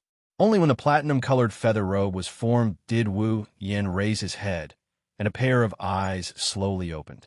Moving church. Done. That's right. This platinum-colored feather robe was known as the ultimate defensive barrier, the moving church that possessed astonishing defensive power. Using magic was a very rigorous matter. No matter which magician it was, they couldn't get rid of the inherent restrictions when using magic, such as the necessary symbols and chants. Some powerful magic even required the addition of rituals. Among them, a single wrong step could lead to the failure of the magic, even if it was an unclear incantation. Wu Yin was the same. Although he had the 103,000 magic books that could be said to be all-encompassing not only magic but also yin-yang technique, boundary technique, and sealing technique. However, among these magic methods, as long as they were powerful and had powerful effects, they had to go through certain procedures. It was similar to chanting incantations, and there was no doubt that the moving church was known as the ultimate defensive barrier. So naturally, it also required a very strict chanting of incantations. Wu Yin was also not an exception. Even if he had the infinite martial refining to familiarize himself with the magic methods in the Book of Witchcraft, he still couldn't get rid of the shackles of magic. To be able to get rid of the shackles of magic and use magic at will, only the legendary demon god could truly do it. For example, Alistair was such a character. Don't think that Alistair was weak just because Wu Yin could threaten him. To put it bluntly, at that time, if there wasn't the terrifying Meteor Knight and Alistair wasn't bound to the life support system, then even if there were 100 Wu Yin at that time, they still wouldn't be able to threaten Alistair. Demon God, that was already a realm, not a level. Therefore, no matter how familiar Wu Yin was with the magic methods in the Book of Witchcraft, he was still not a demon god. Therefore, in order to use a super advanced magic like the moving church, Wu Yin had to condense all the necessary elements into words and perform it through chanting. And to be able to do this, although Wu Yin wasn't a demon god, it was enough to make countless magicians look up to him. It must be known that chanting wasn't the only requirement to perform a magic spell like the moving church. Otherwise, in the magic catalog, from the beginning to the end, Ithaca wouldn't be the only one wearing the moving church. The only limitation was that the chanting time was too long, and the restrictions were too great. Without the necessary rituals and preparations, the moving church on Wu Yan's body would automatically dissipate once the magic power output stopped. Unlike Ithaca's moving church, which had completed all the necessary procedures, the magic power would continue to flow in the moving church. Even if magic power wasn't poured into it, the magic power would continue to multiply and exist. In addition, it took a long time to chant, so Wu Yin needed to use the light ribbons on his body to stall Marcus to buy time for himself. Therefore, Marcus didn't know that the light ribbons that could stall him weren't actually controlled by Wu Yin. They were moving on their own. Of course, spending so much time chanting the moving church wasn't because Wu Yin wanted to use it to increase his defense. With the body of a true ancestor, he didn't need to defend himself. He had other purposes for chanting the moving church. Chapter 867. Closing his eyes slightly, Wu Yin began to recall all the knowledge engraved in the depths of his memory, all the knowledge in the 103,000 books of witchcraft. In an instant, countless spells flashed through his mind like flowing water. Like the most sophisticated program running, the spells flowed through Wu Yan's mind at an extremely fast speed and were scanned by Wu Yan's consciousness. Until a certain moment, a very memorable magic spell was imprinted in his mind and stopped at the center of his consciousness. All the spells flowing in his mind suddenly stagnated. His golden pupils quietly exposed to the air. Wu Yan's lips slightly opened, and at a speed that was neither fast nor slow, but was the most efficient and concise recitation of some words that were completely incomprehensible to the human mind. Along with a long voice that sounded like a long speech, a magic array that was the same diameter as his height swelled up at an unimaginable speed and covered the void in front of him. St. George's Sanctuary. Bang! As if something had broken, the incomprehensible runes on the magic array overlapped and shone brightly.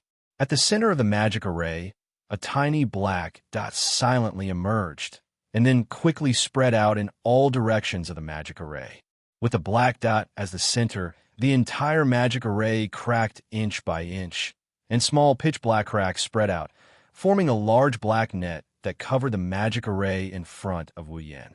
And within the slightly opened pitch-black cracks, traces of a ferocious beast's aura slowly flowed out. It was as if a destructive giant beast was trapped in the cracks of the magic array.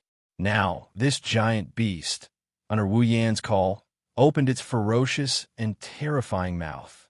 Pa! A soft sound reverberated from the magic array, and the giant beast hidden in the depths of the cracks seemed to have exposed its fangs through the cracks of the magic array. At the same time, below, Marcus, who was confronting the wings, suddenly felt a frantic warning in his heart, as if urging him to escape, and his heart thumped rapidly together with his accelerated heartbeat. At that moment, Marcus's expression changed abruptly. The Dragon King's sigh, an extremely faint voice as if sleep-talking, lightly drifted into Marcus's ears. Hearing this sleep-talking voice, all the warning signs in Marcus's heart turned into a sense of crisis. His head suddenly turned upward, looking in the direction of Wu Yan. In the instant that Marcus raised his head, he looked up. An exceptionally dazzling beam of light shot out from the center of the magic array with a deafening cracking sound. The beam of light was not very large, but contained a destructive power that made all the scales on Marcus's body explode. Wherever it passed, the atmosphere evaporated and arrived in front of Marcus in the blink of an eye. The dazzling beam of light filled Marcus' 7 eyes. Looking at the Dragon King's lament that was projected at a speed that he could not react to, Marcus only had time to open his 7 pupils to the maximum. Then, the dazzling beam of light swept across his scaly body. Boom!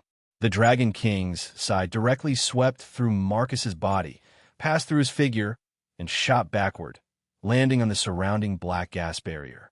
Previously, no matter how strong the impact was, the black gas barrier had no effect at all. But under the direct attack of the Dragon King's sigh, it lasted less than a second before collapsing with a loud bang. Bang! The black gas barrier exploded, scattering into black spots all over the sky, and under the effect of the Dragon King's sigh, these black spots directly turned into glowing feathers, gently falling to the ground and scattered in all directions, landing on the camp outside the black gas barrier. The momentum of the Dragon King's side didn't slow down either. With an irresistible force, it pierced through the sky, full of light feathers, and shot towards the camp outside. It swept past the camp and continued to fall towards the camp. With such a situation and the terrifying destructive power and effect of the Dragon King's sigh, if this beam of light in the sky, full of light feathers, landed in the camp, then 99% of the guards in the camp would unknowingly die an unnatural death. After all, the beam of light formed by the Dragon King's sigh had the terrifying power to shoot down satellites. And the objects attacked by the Dragon King's sigh would also turn into glowing feathers and continue to attack. Every single feather had the power of the legendary St. George's Dragon's full power attack. If all of them landed on the camp, then forget about the people. The entire camp would be destroyed in an instant. At this moment, Wu Yan, who was hiding in the St. George's Sanctuary magic circle in the sky, roared fiercely and forcefully propped up his body. Both of his hands grabbed the platinum moving church as if he wanted to tear it apart, and fiercely pulled his hands to his sides. With a chi sound, the moving church, which was known as the ultimate defense barrier, was torn apart by Wu Yan's hands, revealing the black clothes he was originally wearing. Scatter! A low voice came out of Wu Yan's mouth. The moving church in Wu Yan's hands, which had turned into fragments, suddenly exploded, turning into an invisible wave, rippling and reverberating, instantly covering the entire sky above the camp, like a wavering water wave, protecting everyone in the camp inside. Boom! At the same time, the lament of the Dragon King beam ferociously slammed into the water ripple formed by the moving church, stirring up a massive ripple. A shockwave that caused even space to tremble reverberated from the collision between the two. In the surrounding space, strange creaking noises reverberated one after another, as the atmosphere was blown into raging winds and billowing billows, crashing towards all directions. Ikaros and Astrea, who were spectating the battle, were caught off guard by the raging wind. They were blown back by it. Their wings were stretched to the limit, flapping with all their might to prevent them from being blown away. The Dragon King's Sigh and the Dragon King's Sigh remained in a stalemate for more than half a minute before the terrifying collision ended. The Dragon King's Sigh gradually weakened, the ripples on the moving church also gradually disappeared. The ripples on the moving church stopped expanding until the moving church completely disappeared. However, this didn't mean that everything was peaceful. The sigh of the Dragon King cast a sky full of luminous feathers that landed on the mobile church, one after another, and clashed with the mobile church. In an instant, boom, boom, sounds of explosions resounded incessantly in the air above the campsite. After who knows how long, the light feather finally calmed down. Only the moving church remained in the moving church's sigh form. The collision between the lament of the Dragon King and the moving church finally woke up the guards in the camp. It was a pity that they were once again woken up in the middle of the night. Amidst a wave of wails and complaints, they rushed over together with the patrolling guards who had witnessed the collision in the sky above the camp. It seemed that it was only a matter of time before everyone in the camp gathered here. In the air, the St. George's sanctuary that was cut off by Wu Yin has long disappeared. Otherwise, the moving church might not be able to withstand 2 waves of attacks from the Dragon King's side. On the other hand, Wu Yin was panting heavily. He knelt on one knee in the air. His face was pale for a moment. He sensed that more than half of the mana in his body was depleted. He bitterly smiled. Forcibly changing the shape of the incomplete moving church from a single target defense to an area of effect defense is no laughing matter. Every tactic had an extremely regular way of using it, as well as its inherent use and effects. Modifying the formation of a tactic to create a different effect was already destroying the composition of the tactic itself. This method was even more difficult than creating a new tactic, and it was also incomparably dangerous. A normal tactic is already like this, let alone a super advanced magic like the moving church. If it wasn't for the fact that the mobile church is only temporary and not complete, plus the fact that he has perfect control over the infinite arm's refinement and the knowledge from the 103,000 grimoires, Wu Yin would have exploded from the sheer amount of magic power in his body in the very first second of action. Even if he succeeded now, the price he paid was not small. Even a creature like the true ancestor had depleted more than half of its mana, and its body that was aching constantly proved this point. Chapter 868. Master, Ikaros and Astrea landed beside Wu Yin. They saw Wu Yin kneeling in mid-air with one knee on the ground while panting heavily. The 2 angelic girls couldn't help but feel worried for him. Master, Ikaros called out with worry in her indigo eyes. She couldn't hide the worry in her voice. Astrea quickly helped Wu Yin up. Master, are you okay? Wu Yin took a deep breath when he heard the concern in Astrea's voice. He suppressed his exhaustion and allowed the true ancestor body to recover on its own. He shook his head at the 2 girls. Don't worry, I'm fine. I just used up a lot of energy. Ikaros and Astrea relaxed after hearing this. The 3 of them looked down at the ground together. The ground that was riddled with holes was already covered by thick smoke and dust. Under the assault of the wind and waves, the unsightly deep pits were exposed one after another, imprinted in the eyes of everyone present. They could even vaguely see a huge gully extending out, only stopping at a distance of 100 meters away, as if it was cut off. Those were the scars left on the ground when the sigh of the Dragon King swept across the area. Looking at the dust-covered ground, Wu Yin squinted his eyes. He waved his hand, and a gust of wind came from afar. The wind blew the dust away, revealing the situation inside the building. There, in a corner, stood a figure clad in scale armor. Wu Yin, Ikaros, and Istria stared at the figure as if they could collapse at any moment. Wu Yin, Ikaros, and Istria stared at the figure with different expressions in their eyes. His golden pupils flickered as he sized up the scaled figure. He shook his head in a mocking and regretful manner. He managed to dodge the fatal blow at the critical moment. On the ground, his ugly figure was now in a sorry state, and his entire body was covered in blood. The pitch-black scales were dyed blood red, and a portion of them emitted a charred color and smell. The incomparably ugly face was lowered, and drops of blood flowed down from it, mixing with the blood that flowed out from the scales on its body. Even the ground where he was standing was dyed red. Using the word battered and exhausted to describe his current state was still rather light. The left half of his body, from his shoulder to his abdomen, all of his limbs were gone. Along with the claw, they all disappeared, leaving behind only the disgusting piece of flesh that was vibrating slightly. It was very disgusting. Cough, cough. Blood spurted out of Marcus's mouth. His teeth were dyed red as well. The only remaining claw was pressed against the left side of his body.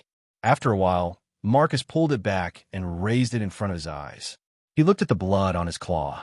Feeling the suffocating pain coming from his body, the empty feeling on his left side attracted Marcus' attention. He turned his head with great difficulty. When he saw the completely disappeared part of his body, Marcus trembled all over. Damn it, damn it, damn it, damn it, damn it, damn it, damn it, damn it. A roar that sounded like weeping and wailing echoed from Marcus's mouth, and his voice continued to rise higher and higher. His tone was filled with tears and wails. The soaring resentment and killing intent, along with the surging black gas and blood, responded repeatedly. It was like the last struggle of an injured beast, causing people to shudder. He lifted his head and looked at Wu Yin, who was hovering in the air.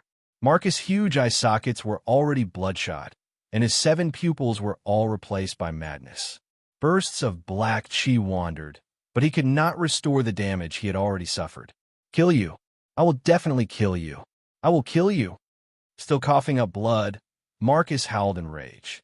Wu Yin furrowed his brows as he watched Marcus' final struggle with a cold expression on his face. Yin. From afar, Hinajiko, Mikoto, Kotori, Shoko Misaki, and the rest of the girls were also here. The sound of footsteps reverberated chaotically. At a glance, one could see a black mass of people rushing over from the distance, arriving at the scene. The Thunder Sovereign and Pelosi stood at the front, leading the large group of people in the camp. They surged in together and surrounded this miserable space. The guards of the campsite finally made their appearance. However, by the time Chuju's group and the people in the campsite arrived at the scene that had been dealt a heavy blow and turned into ruins fell into their eyes. Everyone subconsciously stopped in their tracks and looked at the tattered scene. They couldn't help but be surprised when they saw the hideous monster bathed in black gas and blood standing in the middle of the field. Their surprise turned into horror. That Chuju, Mikoto, and the rest of the girls were so shocked by that disgusting figure that they took a few steps back, their faces pale. What the hell is that? This? The Thunder Sovereign and Pelosi were also overwhelmed with shock. Clearly, they were frightened by Marcus's unsightly appearance. Monster! Monster! The guards of the campsite couldn't bear it anymore. They screamed in horror. Their hands holding their weapons were trembling. They almost lost their grip on them. The surrounding voices that were filled with shock and fear fell into Marcus's ears. At this moment, these voices were simply ear-piercing to the extreme, causing his heart that was filled with madness and resentment to become extremely distorted. In response to his heart that was filled with resentment, the black gas also fluctuated and swept in all directions. The surrounding people screamed in horror. They were blown back by the black wind. However, the girls who just arrived reacted. Yin. Chuju called Wu Yan's name in horror, as if she just had a nightmare. The rest of the girls had the same reaction. Even Kurumi, Flandra-chan, Kinuhita Sai, Frenda, and Takitsubu Riku, who were used to darkness and blood, couldn't help but turn pale. One can imagine how big of an impact Marcus's image had on them. Kotori suppressed the fear in her heart and asked with a trembling voice, "Who is he? Why did he attack Ikaros and Astria? To be precise, he wants to attack all of us." Wu Yan didn't move his gaze away from Marcus. He slowly revealed a fact that shocked everyone. "He is Marcus." "What?" Everyone screamed. Pelosi had an expression of disbelief. "You're saying he is Marcus?" Wu Yan nodded. Following his action, the crowd quieted down. Everyone was still in a state of disbelief. They looked at the monstrous figure and tried to recall Marcus' figure in their minds. They couldn't match the two figures no matter how hard they tried. Everyone was in a daze. They must have received quite a bit of shock as well. Sensing the gazes of disbelief, the resentment in Marcus' heart grew even stronger. His killing intent surged crazily, making him wish he could kill everyone. It was obvious that even he himself couldn't accept his current appearance. Wu Yan, all of this is Wu Yan's fault. Wu Yan. Marcus's eyes were about to pop out of their sockets. His sharp voice pierced everyone's ears. "I will kill you. I won't let you get away with this." Marcus's twisted gaze swept across Hinajiku and the other girls, as well as Lei Wang, Pelosi, and the rest of the camp members. He roared with incomparable resentment. His voice was like that of a demon. "And you, all of you, one day, I will kill every single one of you. Kill every single one of you." The resentful roar sent chills down everyone's spine. They looked at Marcus with fear, including the girls beside Wu Yan. Seeing the girls pale from fright, Wu Yan's anger flared up and he laughed coldly. "Do you think you can walk out of here alive?" "No, I will never die." Marcus raised his head and roared, as if refusing to accept an unsatisfactory outcome. Marcus turned into a black light and flew out of the camp as fast as he could. Blood splattered all over the sky and lingered for a long time. Chapter 869. Before anyone could react, the black light in the middle of the arena wildly flashed, causing quite a number of people to feel pain in their eyes from the glaring black light. They instinctively closed their eyes. While everyone's vision was obstructed, Marcus immediately turned into a black light, soared into the sky, and disappeared in an instant. Not good. Although the Thunder King and Pelosi had not recovered from the fact that Marcus had turned into a ferocious monster, their reactions were not slow.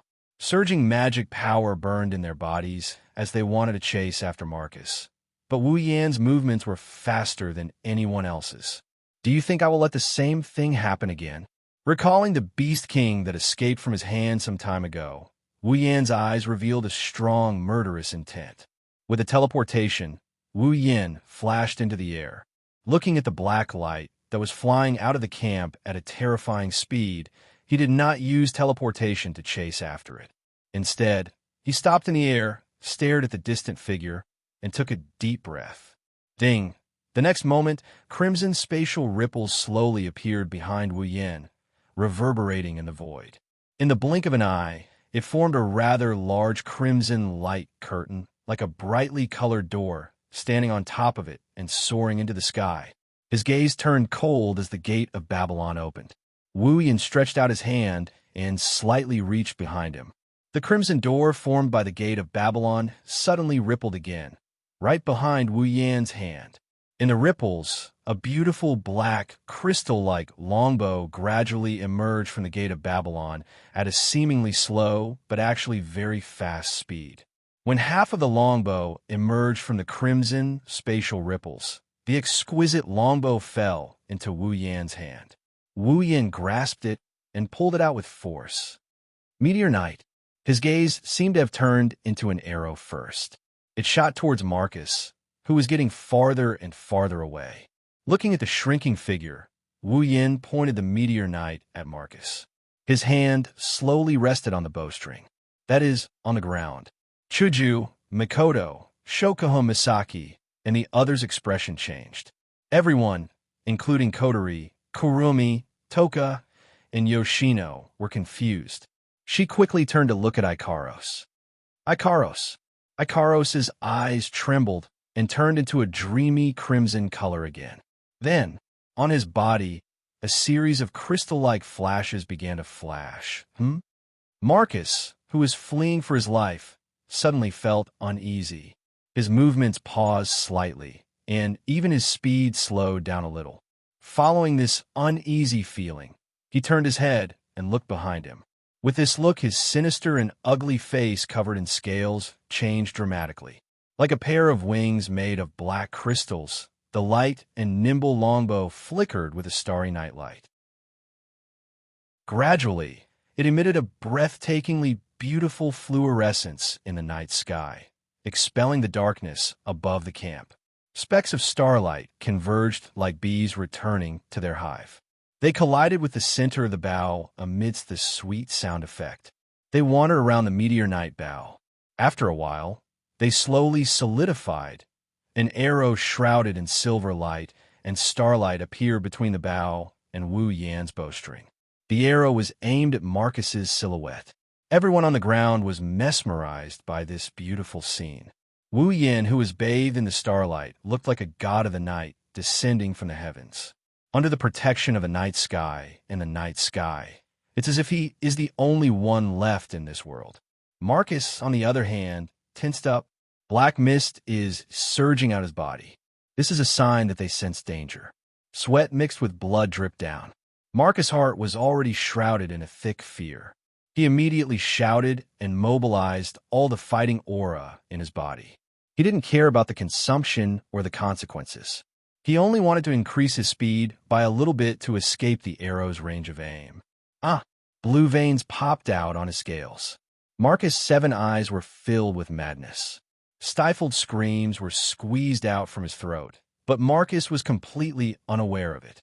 He desperately shot towards the horizon. Unfortunately, all he did was prolong his time in this world by a little bit.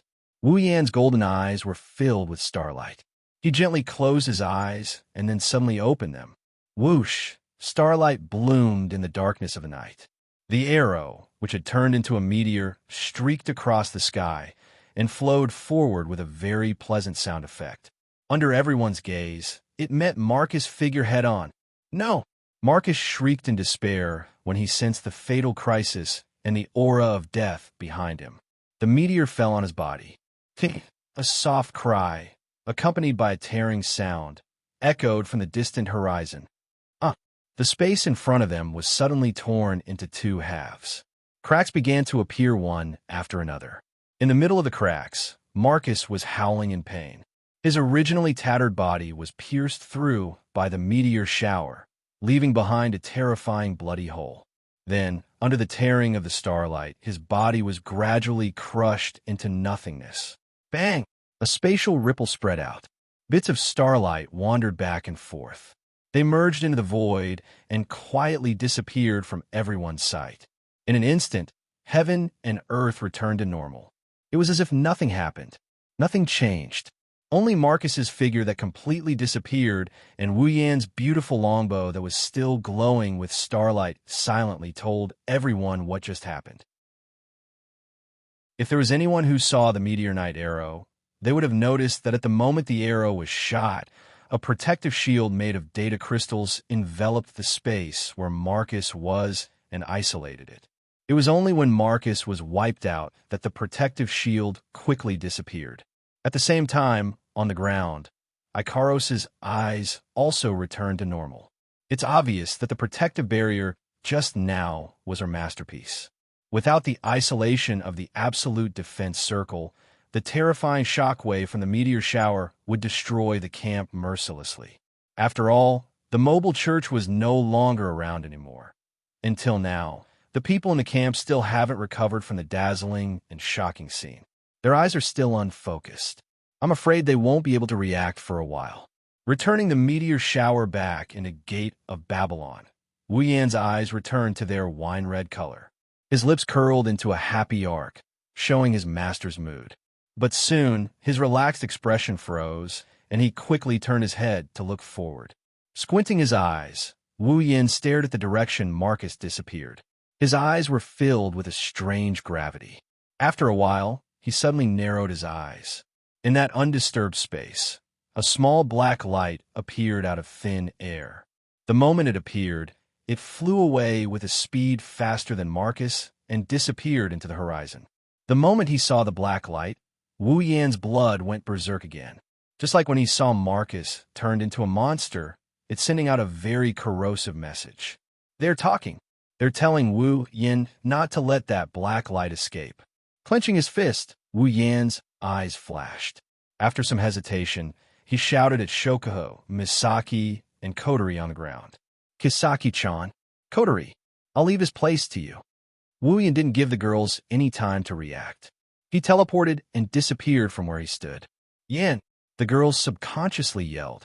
When Wu Yan disappeared from the spot, they realized what might have happened. They silently looked at the direction Wu Yan disappeared in and didn't say anything else. Chapter 870. At this moment, the light of dawn gradually appeared. The curtain of night quietly passed by on the horizon, gradually being replaced by a bright blue color. In the air, traces of coolness also dissipated, and vitality began to fill the air, indicating the arrival of a new day. There is a large city here. In terms of size, it is only slightly smaller than King City, where the royal palace is located. In terms of development, the city is also rich in resources. Adding the two together, this city status is probably at the top of the Ailu Empire. The arrival of dawn awakened the people in the city. Every household began to get up and do their work. The tightly shut doors were open one by one. The businesses also began to operate normally. They were looking forward to the unexpected harvest in the new day. The people in the city didn't know that when they were busy, a black light broke through the sky and reached the sky above the city in an instant. Then, its body trembled, and without any sound, it turned around and shot into the city, disappearing into the sky above the city. In the center of the city, there was a large and luxurious residence that was comparable to a castle. In one of the rooms, the faint smell of blood and medicine filled every corner of the room. It made this room, which looked extraordinary and was obviously the residence of a big shot, look like a sick room. It had lost its vitality. In the center of the room, there was a man in his 20s lying on a bed. Around him, there was a man who looked very similar to him, but was obviously older. Beside him was a middle-aged man who wasn't young either. There is no sound in the room. It's dead silent. The two young men are looking at the middle-aged man, waiting for the result. The middle-aged man frowned. After a while, he sighed. Seeing this, the two young men's faces sank, especially the one lying on the bed with a pale face. It's obvious that he's sick. His face is terrifyingly gloomy, and his gaze is sinister. How is it? The pale man coldly asked the middle-aged man. The middle-aged man glanced at him and sighed again. Second young master, a large part of your body has been damaged, and some of your internal organs are showing signs of being damaged. If this continues, I'm afraid that second young master's injuries will become even more serious.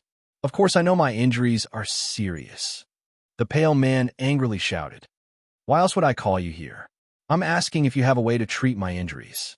The middle-aged man bitterly smiled. He hesitated for a moment. In the end, he still spoke. It's not a big problem to treat second young master's injuries, but his chi ocean is damaged. When he recovers, he won't be able to use his chi anymore. What did you say? The two young men's faces changed. The pale man's lips trembled. He couldn't believe it. You mean, I'll become a cripple? The middle-aged man lowered his head. His meaning is clear. No, impossible. Sitting on the bed, he suddenly straightened his body and roared angrily. Aren't you Ailu Empire's most famous doctor? Can't you treat me? The middle-aged man lowered his body submissively, not daring to say another word. However, this posture only made him even angrier. Trash! Trash! The pale man with bloodshot eyes roared angrily. Scram! Why, yes. The middle-aged man left the room as fast as he could. This made the man on the bed even angrier. He clenched his fists tightly. When he thought about how he would become a cripple in the future, his whole body trembled. His already pale face turned even paler. Sigh. At this moment, the young man who had been quietly standing at the side finally sighed deeply and glanced at the dispirited man. He shook his head as if he had expected better from her. You're really muddle-headed. Originally, if you obediently continued to grow, I would inherit the position of clan head. The second in command of the clan would definitely be you. If I had stepped down from the position of the clan leader earlier, it wouldn't be impossible for me to pass the position to you. But now, the pale man listened to the young man's sigh, his heart filled with sorrow. What was supposed to be a beautiful future, now it's a dark one. He's in more pain than anyone else. Big brother. Tears flowed down his cheeks. He cried out in pain. I can't accept this. I really can't accept this. Cry. What are you crying for? The young man reprimanded. Since young, the pale man had always been afraid of his big brother. He held back his tears. But the pain in his heart couldn't be quelled. What's the use of crying? Who else can you blame?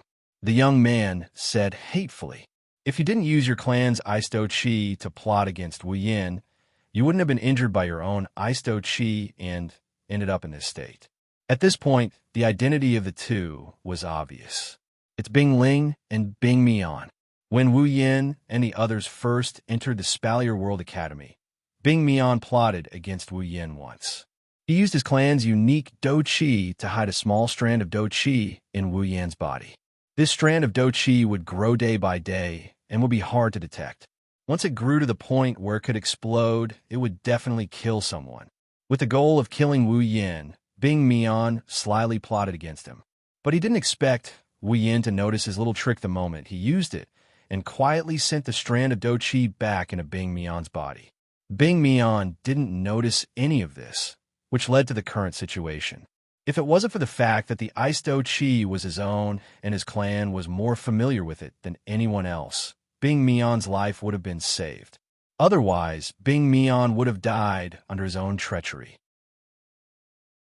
Bing Mian was filled with regret when he thought about what happened back then, but more than that, he was filled with resentment. I only wanted to teach him a lesson. You're still being stubborn. Bing Mian's expression turned cold. Do you really think no one knows what you've done in the academy? Or do you really think no one knows what you've done? Do you think the number of students who died at your hands isn't small? If it wasn't for the fact that the students here don't have much power and that you're the second young master of the Saido clan, no one would bother to report you. Do you think you'd still have a good life in the academy? Bing Mian's lips moved, but he didn't say anything. Seeing Bing Mian's pale face, Bing Ling didn't say anything and sighed faintly. Of all the people you could have messed with, you had to mess with Wu Yin. Is he someone you can afford to mess with?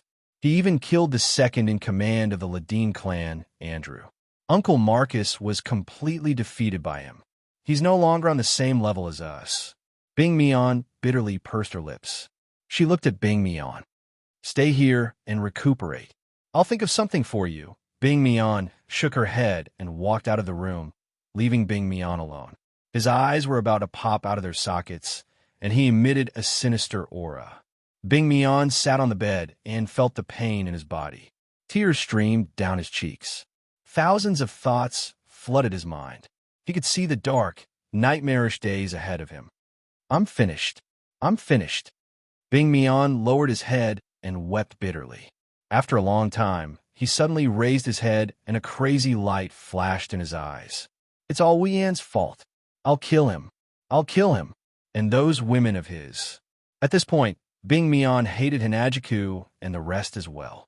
He wanted revenge, but he didn't have the ability to do so. Bing Mian raised his head and screamed in pain and anger. It was also at this moment that a black light shot in from the outside and rushed into Bing Mian's body. Bing Mian was stunned. Then, for some unknown reason, his painful face suddenly turned into ecstasy, followed by deep resentment. Chapter 871. On the other side, a figure suddenly appeared in the blue and white sky above the city. Wu Yin lowered his head and glanced at the bustling city below. It was completely different from the behemoth forest camp. He frowned and floated in the air, motionless. It had been 3 days since He Guang flew away from the encampment. In these 3 days, Wu Yin gave up the idea of flying in order to track the black light that was several times faster than his normal speed.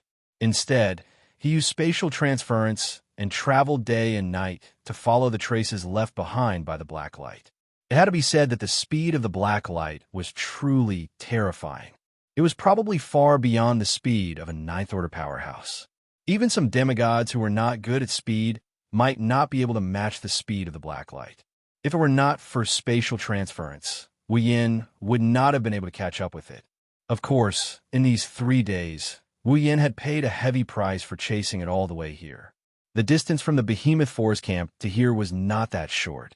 During this time, not only did he have to pass through several small cities, but there were also many natural barriers. It took Wu Yin 3 days to reach here. If he had to walk for such a long distance, it would take him 4 to 5 months or even half a year to reach here. Perhaps it would be faster if he took an airship, but it was not something that could be done in a day or two. Along the way, in those small cities, due to various reasons of power and strength, there were fights almost every day. Various mercenary groups would engage in chaotic battles for benefits. Among them, there was no lack of brainless people who would change their identities and use the banner of a mercenary group to do shady business like bandits. Whenever they encountered people or caravans, as long as the guards weren't very strong, the bandits would be able to kill them. He would probably run up to them and rob them.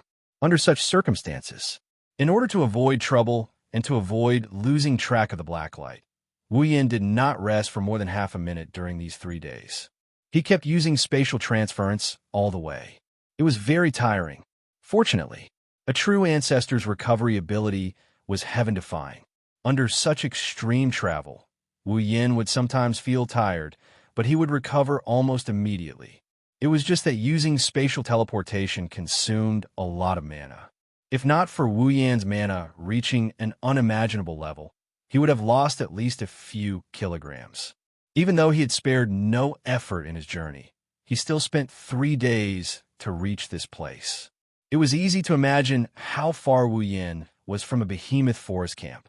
Casting his gaze at the bustling city below, Wu Yin thoughtfully stroked his chin, felt the flow of the true ancestor blood in his body, and scratched his cheek. It was because the true ancestor blood in his body reacted to the black light that Wu Yin was able to chase all the way here. But now, the true ancestor blood in his body was not as restless as it had been in the past 3 days. Instead, it was slowly calming down, which puzzled Wu Yin. Was it because the black light escaped smoothly and there was no way to sense it again? Or was it because the black light was in front of it, so it was no longer anxious? Looking at the gradually expanding city in sight, Wu Yin muttered with some uncertainty. It should have run inside, right? Naturally, no one could answer this question. What should I do now? Rubbing his forehead, Wu Yin descended to the ground. He stood at the city gates. The black light was very likely in front of him, but Wu Yin did not choose to immediately go in to look for it. After all, he did not know what this situation was. What if the black light was not inside? After pondering for a moment, Wu Yin patted his cheek and said helplessly, "Let's go in and look. It's better than going back like this. But before that, I need to recover my mana." The 3 days of hurrying was not difficult for Wu Yin, who had the body of a true ancestor. However, he used a lot of mana in his body. He used a lot of magic in the battle with Marcus and used up more than half of his mana. After that, he immediately chased after Marcus. Now, his mana is almost depleted. Here, one must say that the true ancestor's mana is very powerful.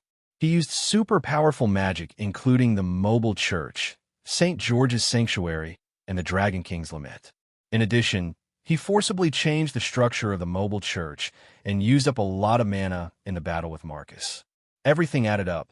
He only used up half of his mana. 3 days of continuous use of spatial magic must have consumed a lot of mana. Under such circumstances, he did not use up all of his mana. Even a demigod mage would not have such a large amount of mana, right? Ever since he exchanged for the energy system, Wu Yin took the time to refine his mana whenever he had the time. The results were mediocre. At least in terms of mana, no one in this world could compare to him unless the gods appeared again, and they had to be mages. After exploring a mountain forest and not finding any traces of humans or beasts, Wu Yin was relieved. He found a secluded place and sat down cross-legged, closed his eyes, and began to recover his mana. As Wu Yin entered a state of cultivation, faint ripples of mana surged out from his body. Faint ripples spread out in the surrounding space, causing the atmosphere to howl. The surroundings were silent. After an unknown amount of time, when the sun rose from the east, the faint mana fluctuations on Wu Yan's body gradually weakened until they finally dissipated completely. His tightly shut eyelids trembled for a moment before he slowly opened them. Threads of light flashed within his wine-red eyes. The originally somewhat lacking magic energy within his body began to crazily churn like a tsunami. It was as though it would never be used up, growing and multiplying endlessly. Of course, this was only an illusion. Wu Yan's mana could still be used up. It had been proven before, but it was very difficult. Standing up from the ground, Wu Yin patted the rain and dust on his body. He clenched his fists, and the corners of his mouth curled into a smile. It seemed that he was in a good mood. I didn't expect that after using up most of my mana and then recovering, it would have the effect of increasing my mana. After using up to the limit and then recovering to the full state, this was just like an athlete who used up his stamina to the limit and then broke through the limit. Mana cultivation had the same effect. It wasn't just Wu Yin, but other people who cultivated mana also had the same effect. Unless they had reached the true limit, there was no way to make a breakthrough. Almost everyone in the Spalier world knew this method of increasing mana, and they all knew how to use it. However, the extent of their mana increase was probably not as great as Wu Yan's. In addition to having the body of a true ancestor, more importantly, Wu Yan's mana was originally very large. It wasn't easy to use up such a large amount of mana, and it was very likely that he would recover faster than he used it up. And if he did, the harvest afterward would naturally be much greater than the average person's. Moreover, Wu Yan's magic power cultivation method is of the highest level. Combining the two together, the results are surprisingly good. It wouldn't be an exaggeration to say that Wu Yan's gains this time far surpasses the gains of other people in a lifetime using extreme magic power cultivation methods. This good news immediately lifted the depressed mood of not being able to catch up after 3 days of chasing. After expanding his body, Wu Yin floated up and returned to the city gate. Looking up at the city that he had never been to before and feeling the lively vitality inside, Wu Yin couldn't help but sigh. If that black light was really in this city, how should he find it? In what form would it appear in front of him? Shaking his head, Wu Yin threw away these complicated thoughts and followed the people in front of him who were preparing to enter the city. Chapter 872. The boundless sky was filled with a monotonous blue color, contrasting with the slightly dim sunlight. This kind of weather should be very suitable for going out. It was neither hot nor cold, making one feel comfortable. Under the silent sky and the bustling city, a figure that was neither too conspicuous nor too ordinary was slowly walking on the street from the city gate. The speed of the figure was not fast, even slower than that of an ordinary person. Therefore, the surrounding pedestrians did not know that a rather important figure had sneaked into their midst. The figure slightly raised his head, exposing a young face that was neither handsome nor ugly to the air. As he walked, his eyes wandered around, admiring the scenery around him. In fact, his attention was not on the scenery around him, but on his own body. Frowning, Wu Yin looked at the buildings and cursed in a low voice. Where the hell is that damn thing? Is it really in this city? If it has come out and let it out. I felt all kinds of discomfort when the blood was rampaging, but now that it's calm, I can't do anything about it. Why do I have to encounter such a confusing situation? Lowering his shoulders, Wu Yin looked around again, but still did not feel any reaction from his ancestor blood. He couldn't help but feel dispirited. How long do I have to continue? Letting out a light breath, Wu Yin could only pull himself together and continue forward. Otherwise, if he gave up like this, not only would he not be willing, but the strange feeling he felt from the black light made him feel uneasy. I don't know if I should be happy or annoyed. With Wu Yan's average-looking face, if he mixed in with the crowd, he wouldn't become a bystander, but he wouldn't attract too much attention. If he brought the girls with him, he would have become the target of public criticism by now. For Wu Yin, who wanted to find traces of the black light, this was a relatively good situation. At least it was not that eye-catching. After wandering in the city for nearly half an hour, Wu Yin still did not find anything. Just as Wu Yin could not help but feel impatient and wanted to find a place to eat, there was a commotion in front of him that caught his attention. He turned his head to look at the source of the sound. He saw that the pedestrians who had been walking, suddenly seemed to have seen something terrible. In a panic, they scattered and all of them went to both sides of the road. Seeing this, Wu Yin found it strange, but he still took a step forward.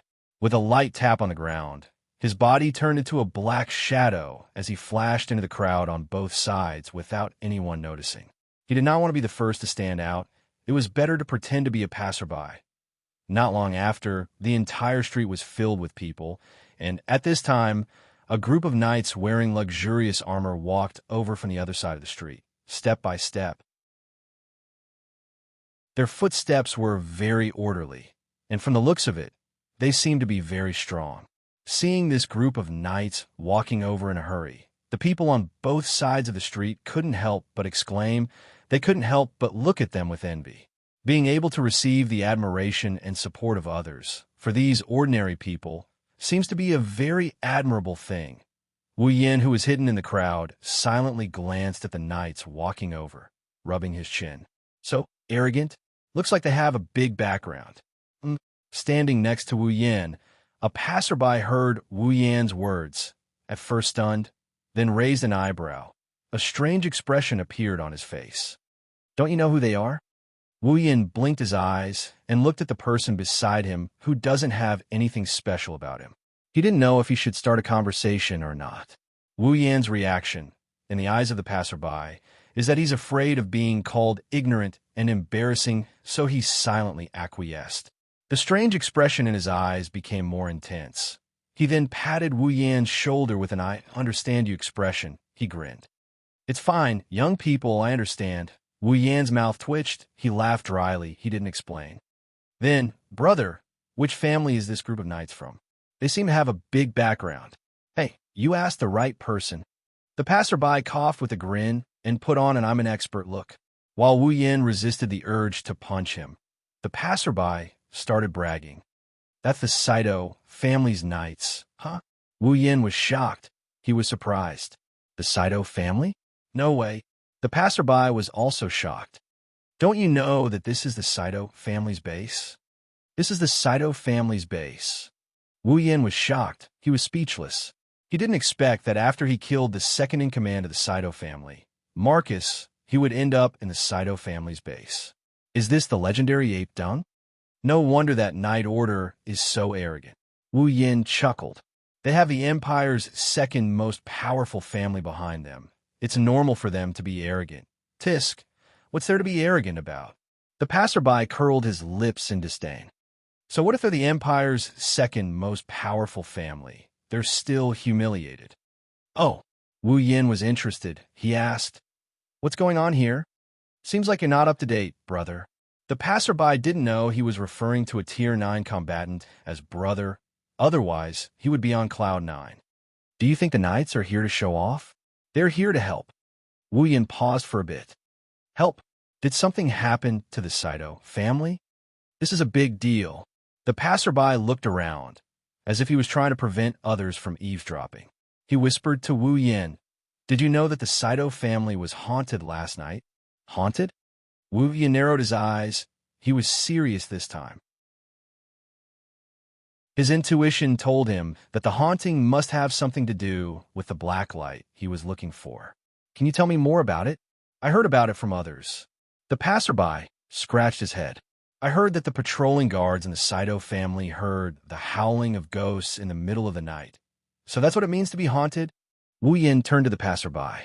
If that's the case, there wouldn't be a need to summon the knights back from outside. The passerby recalled the version he heard and said with a shudder, "The point is, every time the ghost-like sound is heard, the patrolling team will find 1 or 2 corpses that have been eaten by some wild beasts, leaving only bones behind." Wu Yin frowned when he heard this. Their corpses were eaten by some wild beasts. Wu Yin muttered as he looked at the direction where the knights disappeared. His wine-red eyes flashed with an indiscernible intent. This is indeed a little strange. Right? I knew it. The passerby put his hands on his waist to show off. I have a friend who works as a guard in the Saito family. He told me that last night, the ghost-like noises were heard more than 10 times. Every time someone went to check it out, they would find the corpses of guards, patrolmen, and even servants. All of them were bitten, and their flesh looked like it had been eaten. It was very scary. It's only been one night. The passerby showed 2 fingers. In just one night, more than 20 corpses were found in the Saito family. The cowardly higher-ups were scared out of their wits. That was why they called in the knights from outside to investigate the Saito family. But I'm not surprised. The passerby sneered. He continued, "It's not like the Saito family hasn't had a monster before. Their second-in-command was seen turning into a ferocious monster a few days ago and was killed by someone. It's not strange for another one to appear. That's why the Saito family is so nervous." Wu Yin didn't listen to what the passerby said after that. Wu Yin looked in the direction where the knights left. He ignored the passerby's call and walked over. Chapter 873. This city is worthy of being the base of Ailu Empire's second most powerful family, the Saito family. It's one of the largest cities in the empire. Not only does it cover a large area, it's also crowded with people. Perhaps it's due to the good weather. The streets are filled with people. Even though it's not overcrowded, it's still livelier than a normal city. Following behind the knights, Wu Yin didn't run around aimlessly like before. Wherever the knights passed by, the people on the street would automatically make way for them. Also, the knights are rushing back to provide support, so they are very efficient. This made their journey a lot more efficient. Even so, it took Wu Yin about half an hour before the knights slowed down. Unbeknownst to Wu Yin, the streets are no longer as crowded as before. The area of the street is gradually widening. A large building the size of a castle appeared at the end of the street. It's exposed to the knights and Wu Yin. When they saw this large building, the originally aggressive knights suddenly changed. The arrogance on their faces suddenly disappeared, and only a trace of seriousness and respect remained on their faces. They adjusted their figures and footsteps and walked towards the large building amidst the clanging of footsteps. Wu Yin, who was quietly following behind the knights, couldn't help but curl his lips. This knight regiment is just a small unit under the Saito family. Their overall strength is around the 6th order, and their leader is only at the 7th order. Such a unit would only be considered a second-rate unit in the Saito family. Yet, such a second-rate unit is able to walk on the streets with such grandeur. The 3 great families of the empire, their reputation isn't something normal factions can compare to. Even more so, a person like him who doesn't belong to any faction can't compare to them.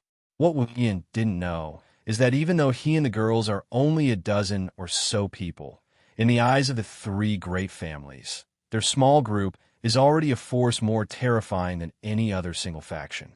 Other than Wu Yin, Mikoto, Kotori, Ikaros, Astria, Toka, and Flanderchan, who are already Tier 9, the rest of the girls are already at peak Tier 8. In the Ailu Empire's imperial family and the 3 great families, there are at most 2 or 3 peak Tier 8 individuals. Maybe the imperial family has more peak Tier 8 individuals, but it's still not more than 5. In terms of power, Wu Yan's group is no match for them. Forget about the 3 great families. Even a small family can beat them. However, in terms of top-tier combat power, other than the Council, there is no faction in the Spalier world that can match up to them. Besides, behind Wu Yan's group is a limitless and immensely powerful Misaka Corps. When the 20,000 sisters reach their peak, They won't be any weaker than any faction in the Spalier world. This isn't even taking into account his title as the princess fiancée. Also, the daughter of the #1 family in Ilu Empire, the Lori family, is interested in him. If you think about it carefully, Wu Yan's faction is already very powerful. In front of the large building, the Night Order has already arrived. Wu Yan noticed that there isn't only one Night Order in the building. There are many other groups that are bigger than the Night Order gathered from all directions. They lined up in an orderly manner like an army. At first glance, it's a majestic sight. Obviously, the Saito family didn't just send back a regiment of knights. They also recruited a lot of people from other places. It seems like the monster that appeared in their house made them very nervous. It's not that the Saito family is afraid of death. It's just that the Saito family is in a very bad situation. 3 days ago, the news of Marcus turning into a monster in the camp spread like wildfire throughout Ilu Empire and the Spalier world. Now, even a normal person knows that the second in command of the Saito family has turned into a monster and was killed. The Saito family has lost a lot of face because of this. Marcus betrayed the camp, colluded with the Beast King, and even ran away to avoid punishment. The Saito family has become the center of public opinion. They've received a lot of condemnation from the outside world. Now, in their own base, there's a monster that can eat people. If they don't handle this properly, the Saito family might end up being called a monster family. When that time comes, there will be plenty of people who will be more than happy to take advantage of the situation, especially the third family behind the Saito family, the Ladine family. They will be constantly thinking about how to raise their family status and become the new second family in the Federation. If it wasn't for this, the Saito family wouldn't have called back their men from the outside world. This is their base after all. There's no shortage of guards. Wu Yan scratched his cheeks when he saw the 1,000-strong army gathering. He looked at the base of the Saito family, and he started hesitating. Should I sneak in and take a look? If there's a monster in the Saito family, it must have something to do with the black light. Otherwise, why didn't the monster appear earlier or later? Why did the monster only appear when he was tracking the black light and coming here? Just like what the passerby said, the Saito family has produced monsters before. Didn't Marcus turn into a disgusting monster? Wu Yan didn't know why Marcus turned into a disgusting monster and possessed the same level of dark energy as the primogenitor. There's never been a rumor in the Spalier world about someone suddenly turning into a monster. The only possibility that Wu Yan can think of is the black light. A black light that can turn a person into a monster with extraordinary abilities. It doesn't make sense no matter how he thinks about it. From the looks of it, Marcus was able to reach rank 9 because he turned into a monster. If Marcus turned into a monster because of the black light, then the black light's ability to increase a person's level or even rank would be heaven-defying. Is there such a thing in the Spalier world? Wu Yan has been thinking about this question for 3 whole days, but he still hasn't come up with an answer. After all, he doesn't know about any of the mysterious treasures in the Spalier world. The black light that can turn a person into a monster is definitely not a treasure. It's too suspicious for Wu Yan to ignore it. Of course, it's also because of the primogenitor's blood in his body. While Wu Yan was deep in thought, the gates of the Saito family opened up. A figure walked out with a group of guards behind him. He stopped in front of everyone. Wu Yan regained his senses when he saw the figure. A smile appeared on his face. This person was none other than Bing Ling. The ice spirit stood on the top of the stairs and looked down at everyone with a tense expression. Since you're all here, listen up, Bing Ling calmly said. Later, a piece of paper will be given to each of you. Write down the position you'll be in charge of tonight. Once you know the area you'll be in charge of, you'll have to guard it immediately. Bing Ling's eyes flashed coldly. Tonight, we have to find that so-called monster. There can't be any mistakes. Yes. In the open space, a thunderous response rang out, causing Bing Ling's ugly expression to relax a lot. He waved his hand, and the guards beside him began to distribute the paper with the posts written on it. Bing Ling's words were clearly imprinted into Wu Yan's ears. Wu Yan rolled his eyes and smiled. In a flash, he disappeared from a spot.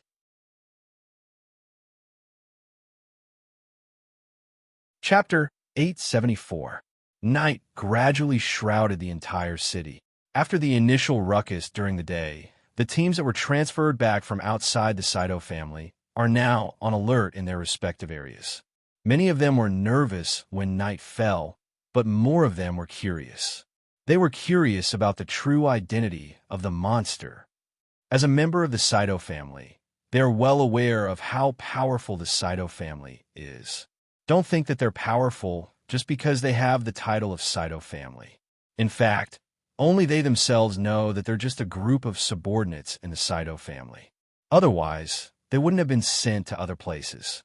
Those who stay in the Saito family are the true core of the Saito family. Here, Tier 6 warriors are only patrolling guards. Tier 7 warriors can be seen everywhere. Even Tier 8 warriors can be seen coming in and out of the Saito family's base. One can only imagine how powerful the Saito family is. However, even with such a group of people living here, they didn't find any traces of the monster. In fact, about 20 people died in one night. They couldn't help but feel nervous and curious about the situation. A crescent moon hung in the dark night sky. The slightly cold moonlight poured down from the horizon and covered the Saito family's residence with a layer of silver gauze. It was a bit dazzling. At this time, very few people in the Saito family were able to sleep because they knew what was going to happen tonight. They also knew what was going to happen. Under such circumstances, how could anyone fall asleep? Those who participated in the hunt for the monster held their breaths. They were on high alert, and their eyes were wide open. They were trying to find the monster. They don't want to become food for the monster. Deep inside the Saito family's residence, Wu Yin sat in a dark corner on top of a high wall. His eyes were tightly closed. He was breathing slowly and quietly while refining his mana. His psyche was expanding along with his consciousness. If someone could peer into the depths of Wu Yan's mind, they would see that every corner of the Saito family's residence is laid out like a 2D map, including everyone's movements and location. When he sneaked into the Saito family's residence, Wu Yan used a detection spell and sat there, waiting for the monster to appear. Even though the ancestor blood in his body didn't react, Wu Yan has a feeling that he will find something in the Saito family's residence. Amidst the hazy night, the guards of the Saito family waited patiently for their arrival. They waited for the monster to appear, including Bingling. Walking along a corridor, the ice spirit's expression was calm, but he was already on his guard. At the same time, he felt helpless. How could he not know what his family was facing now? His uncle colluded with the Beast King and betrayed his comrades. Furthermore, he had turned into a monster that was neither human nor ghost and was killed by someone. This had already caused a huge uproar in the entire family. Now that a man-eating monster had appeared in his home, there were already rumors going around that the Saito family was actually a monster in disguise. If he can't catch the monster, then the Saito family will be in a lot of trouble. Shaking his head in frustration, Bing Ling sighed as he recalled Wu Yan's silhouette. Bing Ling had mixed feelings about Wu Yan. Not only did he defeat him, now he's a legend in Silverio World Institute. He's so far ahead of me that I can't catch up to him no matter how hard I try. He even killed my grandfather, who's a peak tier 9, and father, who's also a peak tier 8, the strongest uncle in the family. To be honest, Bing Ling hated Wu Yan, but his rationality told him that Wu Yan's actions were not wrong. Bing Ling had mixed feelings about Wu Yan. He hated Wu Yan a little, but he also admired Wu Yan a little. In short, he had mixed feelings. The ice spirit sighed again and smiled bitterly. Why did it have to happen when father went out to deal with Uncle Marcus's matter? Just as the ice spirit was muttering softly to herself, suddenly, "Chi!" A very soft sound suddenly rang out, causing Bing Ling, who had thousands of thoughts in her mind, to be startled. Her eyes narrowed, and she immediately rushed towards the source of the sound. His figure turned into an afterimage as he blended into the darkness. He flew past corridor after corridor before quietly hiding in a dark corner. Whoosh! The ice spirit only felt a gust of wind not far in front of him, bringing with it a whistling sound. In the wind, a huge black shadow appeared in it. and in a flash, it shot towards a corner. Then, a blood-curdling scream suddenly exploded in the darkness. Like a deadly cold current, it enveloped the bodies of everyone in the Saito family. In an instant, everyone felt a chill run down their spines. Even the ice spirit felt the same. Gritting his teeth, Bing Ling leaped around the corner and arrived at the source of the screams. Then he saw a figure that was covered in scales and had a lizard-like tail on its back lay on the body of a guard and buried its head deep into the ground. As it moved up and down, a series of strange, chilling, gnawing noises sounded from within. Along with the noises, blood splattered from the guard's body. "It's eating people." The ice spirit's face paled. Then, she made up her mind and rushed toward the monster. The undulating head of the monster suddenly stopped moving, and a red light flashed from its eyes. Just when the ice spirit thought that the monster was going to pounce on her, the monster jumped up without hesitation, and a black aura wrapped around its body. With a whoosh, it shot to the other side. Trying to escape, Bing Ling's eyes were cold. He jumped up and followed the black figure. His body was covered in an icy blue combat energy. With a flick of his hand, a dagger shot out like a flying dagger with a sonic boom. Whoosh! The dagger slashed through the air and hit the black gas surrounding the monster. Clang! After the crisp sound, sparks splashed out from the black gas. The huge black monster's figure was not affected at all. It drilled into the corridor and disappeared from the ice spirit's sight. What a terrifying body! The ice spirit felt a chill in his heart. He was a warrior at the peak of the 7th grade. Although he didn't use any combat skills or precise skills when he threw the dagger, with the amplification of his do-chi and the sharpness of his rare armament, it only caused a small spark. It seemed that the dagger had hit the scales and didn't pierce through. Just the defense alone was enough to make him shiver. Seeing the monster disappear from his sight, the ice spirit suddenly shouted, "Monster, catch it!" His voice thundered through the entire Saito residence, and for a moment, the entire place was in an uproar. "Catch the monster!" In the next moment, a series of shouts rang out from the Saito residence. The silence was completely broken. The guards who were guarding their posts rushed towards the Saito residence. In a few breaths, the Saito residence was filled with footsteps and silhouettes. Each and every one of the guards seemed to have gone mad as they rushed towards the Saito residence with their weapons in hand. "There's a monster here."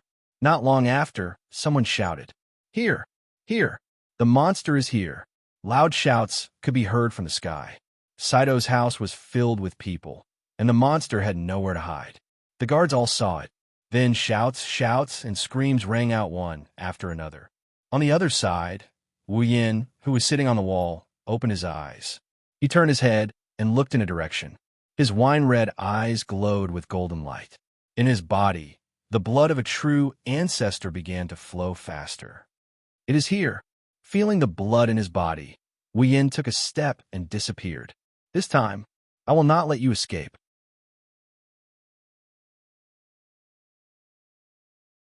Chapter 875. No! Another blood-curdling scream reverberated throughout the Saito residence, sending chills down everyone's spines. Those who were close to the scream could see that the owner of the scream had just rushed out from a corner and met the monster wrapped in black gas. Soon after, that person was wrapped in the black gas, and after a short while, the blood-curdling screams could be heard. The mass of black gas soared and left its original spot. It then flew in another direction.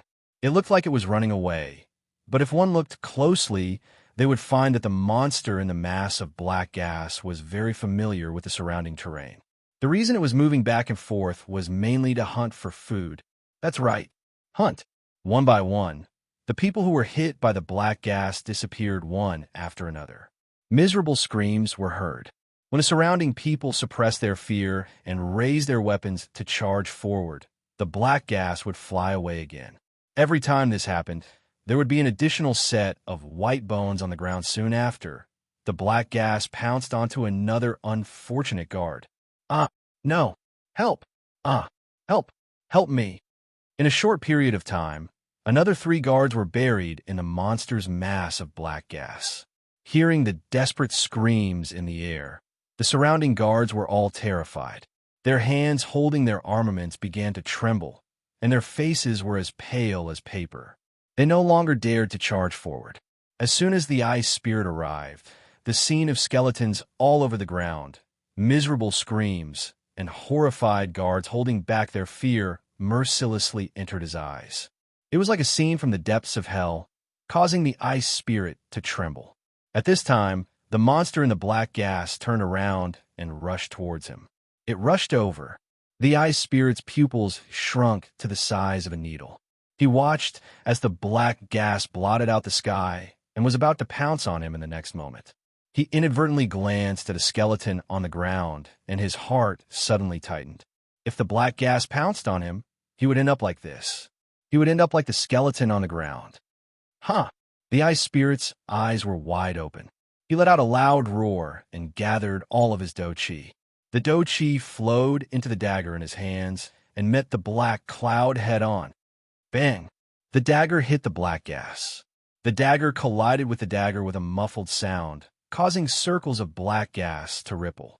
However, it only lasted for less than a second before the dagger in the ice spirit's hand began to vibrate and began to crack with a kacha sound. Rare armament. It actually cracked. Bing Ling's face was red, and the veins on his hands were popping. Blood splattered everywhere. Bing Ling felt as if he had crashed into a giant mountain. His bones were wailing, and his do-chi was dispersing. He was afraid that his armament would be destroyed soon, and he would be the one to break it. They would also be devoured by the man-eating monster. Die, you bastard! Just as the ice spirit couldn't help but feel despair, several angry voices rushed over like a wave, accompanied by the sound of something breaking through the air. About 7 or 8 figures appeared around the ice spirit in an instant. Fighting chi and magic power surged out, and they crashed into the black cloud with a loud bang. Boom! A violent gale swept across the area. The energy turned into a violent impact. With the 2 as the center, the sound reverberated in all directions. With a deafening roar, the ground cracked inch by inch from the impact, and the walls were also affected. Cracks spread from the top of the walls. The aura in the air indicated that the 7 or 8 figures that had rushed over were all powerhouses of the 8th stage. Bang! In the collision, the 8th-stage 8 powerhouses seemed to have the upper hand. Relying on their advantage in numbers, they sent the black gas flying. Young Master, one of the stage 8 powerhouses, helped Bing Ling up. He was panting and his hands were trembling. His face was pale. Are you okay? I'm fine. The ice spirit shook his head with some difficulty. Then he looked at the mass of black gas that seemed to be unharmed by the combined attack of the 8 powerhouses of the 8th Order. The ice spirit felt that his hands were almost torn apart, and his heart was filled with lingering fear. If the 8th-stage 8 powerhouses of the family didn't arrive in time, even if he didn't die, his hands would be crippled. To be able to almost kill him with a single attack, and to be able to withstand the combined attack of 8th-stage 8 powerhouses, this monster's strength is definitely at the peak of the Stage 8 realm. Peak of the Stage 8. No wonder no one was able to do anything to it last night. This kind of monster must not be allowed to stay in the family. Everyone, Bing Ling decisively gave the order. Don't let it get away. Young Master, don't worry. But at this moment, just as the 8th-stage 8 powerhouses finished speaking, the black gas ball suddenly flipped over, bringing a gust of wind with it as it rose into the air. Under the gaze of everyone present, it flew towards the direction with the least amount of people. Not good. Bing Ling was shocked. Don't let it get away. Monster, don't even think about escaping. The 8th-stage 8 powerhouses shouted angrily, their bodies surging with do-chi and magic.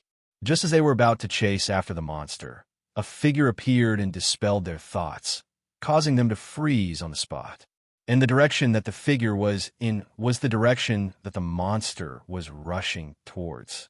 Bing Ling and the other Stage 8 powerhouses reacted, but they didn't have time to see the figure's appearance.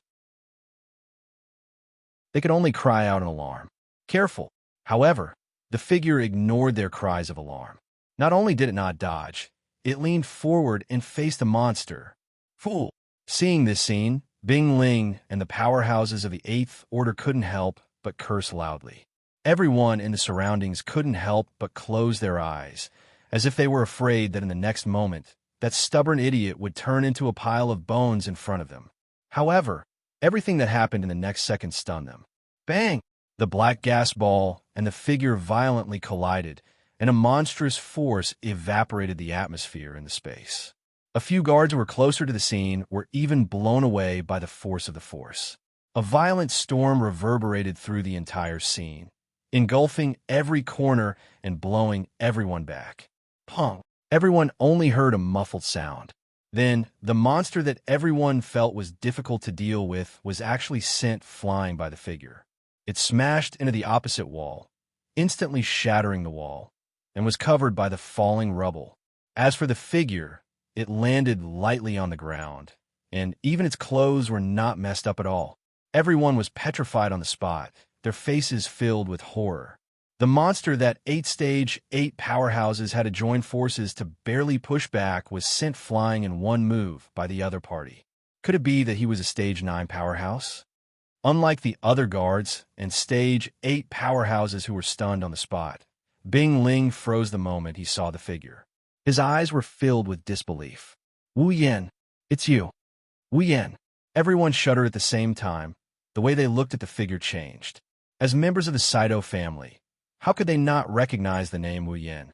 Not only did he defeat their first young master during the Spalier World Tournament, the second young master also suffered a great loss because of his sneak attack. Even the second young master of the Saito family, Marcus, died at the hands of the other party.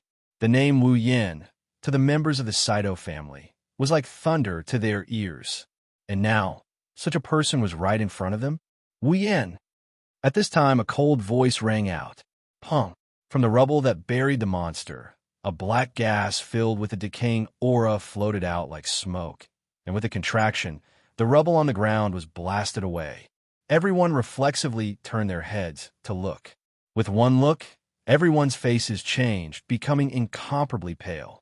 Within the rubble, a terrifying monster covered in black scales, with long claws and a wriggling tentacle, a ferocious mouth that looked like a beast trap, and a large cyclopean eye with 7 pupils, slowly stood up. On its body, a black gas that looked like a whip vibrated back and forth in the air, and with a furious roar, it shot towards the sky. Wu Yen!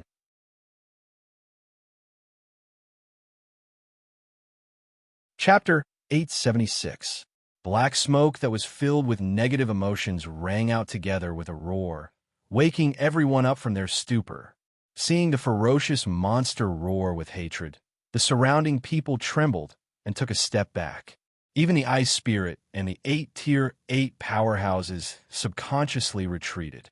For a moment, the area was empty. Only Wu Yin and the monster were left standing there, facing each other.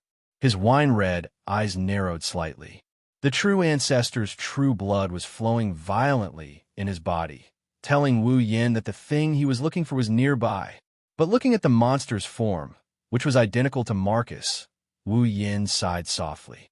He didn't need the true ancestor's blood to tell him that this monster was his target. Wu Yin frowned as he listened to the other party's resentful roar. He couldn't do anything about it. This monster's behavior was exactly the same as when Marcus faced him. Could it be that every monster modified by the black light had a grudge against him? And quite a big one. Thinking of this, Wu Yin became impatient. Who cares who this monster is? He hasn't harmed any good people or innocent people. Although the people who died in his hands weren't necessarily bad people, they definitely weren't good people either. And every one of them was plotting to kill him. That's why he didn't feel any emotions towards those who hate him. If he did, he would just be impatient. Opening the system's perception, his eyes flashed with a light that only the girls could see. Wu Yin looked at the monster in front of him. Ice surface? Saito. Level 79. When the monster's true identity was reflected in his mind, Wu Yin couldn't help but be startled. Then he laughed. So it's you? Wu Yan's voice was soft, much softer than ice surface's roar, but it echoed clearly in everyone's ears. Many looked at him in surprise. Ice surface's roar came to an abrupt end. The black gas filled with negative emotions slowly retreated back into his body. He knows who I am? Before Bing Mian could say anything, Bing Ling, who was standing beside him, opened her mouth and said, "That's right. Do you know who he is?" Bing Ling frowned. He didn't know why Wu Yin is looking at him with a smile that isn't a smile. He felt uneasy, but Ice Spirit suppressed it and asked, "Wu Yin, who is he?" "What?" Wu Yin turned his head in surprise. Ice Spirit and everyone else trembled. "You don't even know that your little brother has become a monster?" "Little brother?" Ice Spirit clenched his fists. The uneasiness in his heart finally turned into reality. "Tell me, he's my little brother? Ice Surface?" "So," Wu Yin shrugged. "Why don't you ask him yourself?" Seeing Wu Yan's nonchalant expression, Ice Surface's anger burned. The black gas around his body surged and exploded. Die. Controlled by anger, Ice Surface didn't hesitate. He raised his ugly claws and viciously pointed them at Wu Yan. He slashed down. Buzz, space suddenly shook, and black light flowed on the two claws on the ice surface. As the claws were raised and lowered, several black claws containing a terrifying aura of decay cut through the obstruction of the atmosphere at an unimaginable speed. In a series of air explosions, they rubbed against the scorching heat waves. Like a black high-voltage electric current, they expanded to dozens of feet in size and fell.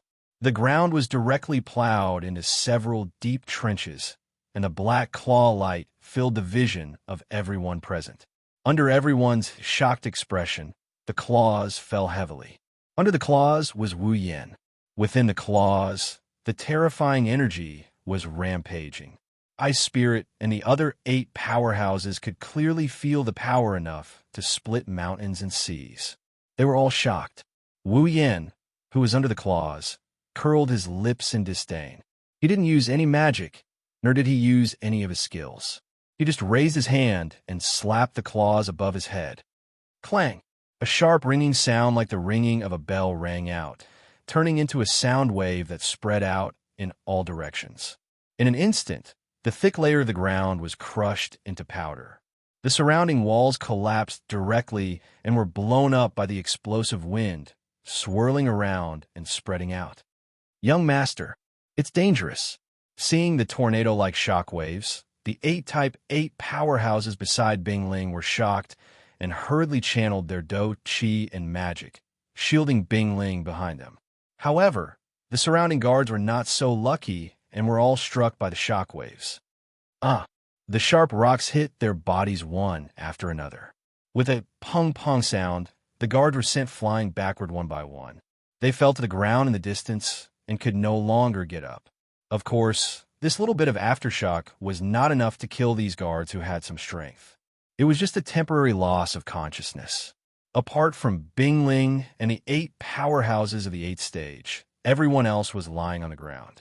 Not a single one of them was able to retain their consciousness. No way. Bing Ling and the rest of the Type 8 powerhouses sucked in a breath of cold air. Just the shockwaves. One of the powerhouses couldn't help but gulp. His face was no longer as calm as before. Just the shockwave alone is already so powerful. Is that monster really the second young master? The Ice Spirit gritted his teeth and stared fixedly at the claw in front of him. His eyes were fixed on the claw light that was descending slowly. Against the wind and waves that were blowing towards him, his eyes did not move away. Ha ha! Bing Mian laughed sinisterly as he looked around at the ruins and the guards lying on the ground. His laughter was like thunder. Do you see that? Do you see that? This is my current strength. My full strength. Ha ha ha! While laughing maniacally, Ice Spirit stuck out his tongue and licked his mouth full of sharp teeth. His 7 eyes were filled with ecstasy. It seemed like he was very satisfied with his current state. Furthermore, unlike Marcus, who hated himself for turning into a monster, Ice Spirit didn't seem to care. To him, with his current strength, let alone a monster, He could even turn into an insect. After all, he was originally just a small Tier 7 powerhouse. Due to his injuries, he was crippled. But now, his strength was comparable to his father, who was the strongest in the family other than his grandfather. No, with his black dough chi, he was even stronger than his father, who was at the peak of Tier 8. Ha ha ha. Thinking of this, Bing Mian laughed maniacally again. After laughing for a while, his laughter stopped because he spat out a mouthful of blood. Cough, cough. Bing Mian coughed up a few mouthfuls of blood under the astonished gazes of Bing Ling and the others. He covered his mouth, that was full of sharp teeth, and coughed painfully. Damn it! You ate so many people, and your injuries haven't healed yet? Hearing this, Bing Ling and the others finally understood. The monster in front of them came out to eat people in order to recover from his injuries. The ice spirit's face had completely darkened, and her eyes were filled with pain. Wasn't his younger brother also severely injured? Ice spirit, did you really become a monster? Just like Uncle Marcus. A bitter smile appeared on the ice spirit's face, and the paleness on his face deepened. Bing Mian wiped the blood off his mouth unconsciously and chuckled strangely. Well, it's fine. I just need to eat a few more people. As long as I have this kind of strength, I can do anything. As soon as he finished speaking, is that so? An extremely indifferent voice came from the claw light that was slowly descending from the front. Are you satisfied with this kind of strength?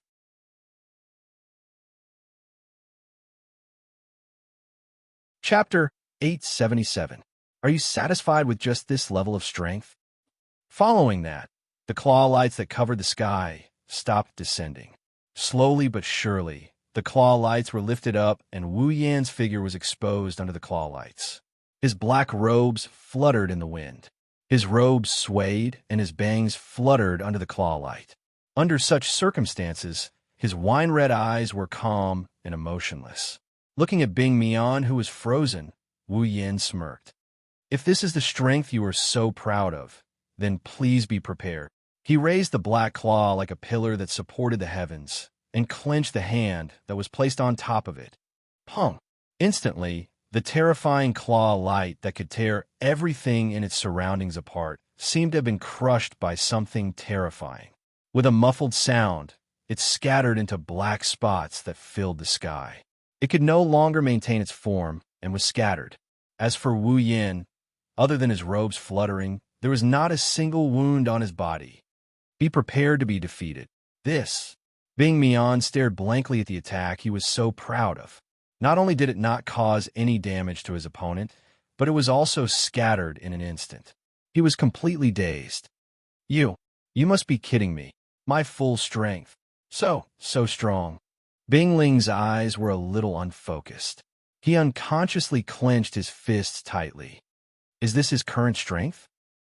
The other grade 8 powerhouses were speechless. They looked at each other and lowered their heads with bitter smiles. They believed that under that claw light, the 8 of them could have resisted it if they worked together.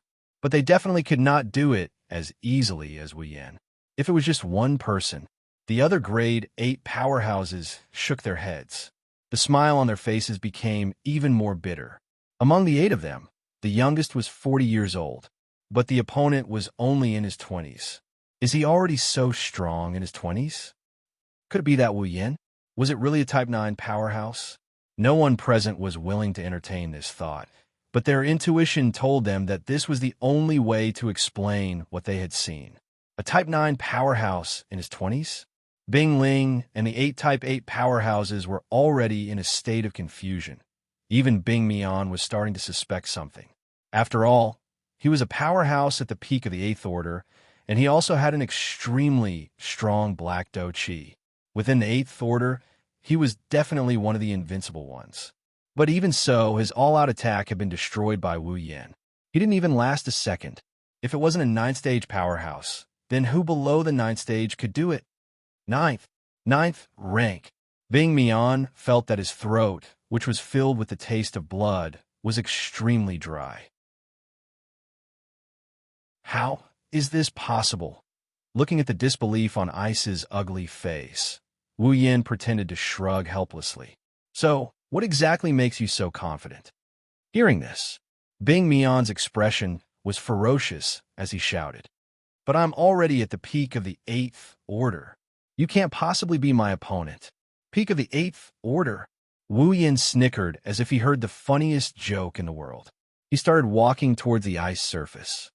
I say, did you make a mistake somewhere? Wu Yin walked towards Bing Mian with a laugh. At the same time, he laughed in spite of himself and said, don't you know? Andrew from the Ladine family. He was also at the peak of the 8th order, but he was killed by me. Your disgusting uncle, Marcus. He was also at the peak of the 8th order, but he also died at my hands. Later, he became like you and reached the 9th order, but he still died at my hands. Compared to them, you're just a piece of trash who relied on external help to reach the peak of Tier 8. You're just a piece of trash who became a monster. Wu Yin coldly spat out his words as he stared straight ahead. No. Worth. 1. Up. Those impactful words were like sharp spears, stabbing into Bing Mion's heart one after another, causing his wild joy from the sudden increase in strength to vanish into thin air. His body trembled violently. Shaking his head, Bing Mion retreated step by step as if he couldn't accept it. Feeling the power in his body that was tens or even hundreds of times stronger than before, he couldn't be proud anymore. No, no. Bing Mion went crazy. No, that's not it. This is my power. My power. My strongest power. The current me is already stronger than you. Stronger than you. It must be you. It's you. Wu Yen. The black dough chi on his body responded to Bing Mion's emotions and began to become violent. Bit by bit, it leaked out until Bing Mion was completely wrapped in it. You must be jealous of me. So you played some tricks, right? Bing Mion laughed hysterically. His laughter was abnormally unpleasant. That's right. It must be like this. You're not as strong as me. You're not as strong as me. Hearing Bing Mion's crazy words, Bing Ling and the other rank 8 powerhouses turned their heads away, unable to bear watching. How could they be willing to believe that Wu Yin was that strong? No matter what, Wu Yin was only in his 20s, not to mention the 8 rank 8 powerhouses. The one who didn't believe it the most was Bing Ling. A few months ago, in the Spalier World Academy, Wu Yin had fought with him a few times. Although he lost, he could at least put up a decent fight against Wu Yin. But since the end of the Academy tournament, everything changed. He had advanced to the 8th rank before him, and he had been very active in the giant beast forest. He had fought against a group of 8th rank magical beasts without losing, and he was fearless even when facing a demigod beast king. Not long after, he had become the strongest student in the academy. Even Kaya and Jaffer couldn't harm him when they joined forces. Then, the second in command of the Ladine family, who was at the peak of rank 8, was killed by him. His uncle Marcus, who was the 3rd strongest in the family, who was only below his grandfather and father, also died in his hands. In a short 2 to 3 months, Wu Yin appeared in front of him again, suspected to be a rank 9 powerhouse. He, Bing Ling, didn't even have the right to carry his shoes. How could Bing Ling believe this? How could he believe it? However, the howling wind was still blowing against his face. His hands that were almost torn apart were also transmitting waves of pain. Reality told him that all of this was real. Bing Mion, the ice spirit, closed her eyes and murmured in pain. Perhaps I can understand why you're willing to become like this. The rank 8 powerhouses guarding Bing Ling seemed to have heard his words. They looked at Bing Mion with sympathy. As for Wu Yin, he was completely pitying him. You're avoiding reality and only want to stay in your own reality? Wu Yin shook his head and sighed. No wonder you can only rely on external help. Without external help, you can't reach your current level. Shut up, Bing Mion roared. He gathered all the black gas around him and stomped heavily on the ground. The ground was instantly crushed. Bing Mion bent down and shot forward. He raised his claws like spears and stabbed towards Wu Yan's chest. I'll kill you. Bing Ling and the others watched as Bing Mion charged towards Wu Yan with black gas. Bing Ling saw Wu Yan's nonchalant expression and understood. Victory and defeat seemed to have been decided. Looking at the abominable-looking monster charging towards him with extreme speed, Wu Yan's heart strangely calmed down. Traces of magical power flowed on the surface of his body. No one could see it. The magical power flowed along with the blood in his body. After circulating in his body, it surged into Wu Yan's mouth. Wu Yan took a deep breath and shouted coldly, "Freeze!"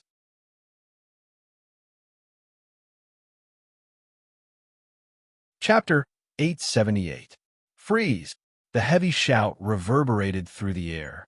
The word freeze reverberated through the air like an echo. Along with the word freeze, an obscure magic power started fluctuating in a mysterious manner. The moment the word freeze was uttered, the unstoppable figure suddenly froze in place. His sharp claws were only a few centimeters away from Wu Yan's chest. The ferocious monster was already in front of Wu Yan. Bing Mian used all his strength to stab his claws, but he couldn't close the distance between them and Wu Yan's chest. "What's going on?" Bing Mian screamed. All 7 of his eyes glared at Wu Yan. "What did you do?" Wu Yan grinned. He glanced at Bing Mian's ugly face, and he clicked his tongue before turning his head away. "It's just a little spell of the spirit of words, a spell." Bing Mian paused. "A spell?" Bing Ling and the rest of the level 8 powerhouses frowned. Looking at Bing Ling and the others, Wu Yan scratched his cheeks. He didn't know how to explain this to them, so he decided to just say this. To put it simply, it's a tactic that can force others to act according to the words they say or influence the actions of others. Well, you can treat it as magic, a magic that forces the other party's actions or influences the other party's actions. Bing Ling and the others were shocked. They looked at each other and saw the changes in each other's eyes. They had never even heard a magic spell that could forcefully regulate the actions of others and influence their actions. Is there such a magical spell in the Spalier world? The one who learned it, isn't he invincible? Bing Ling and the others were tempted to do something even though it wasn't the time to think about it.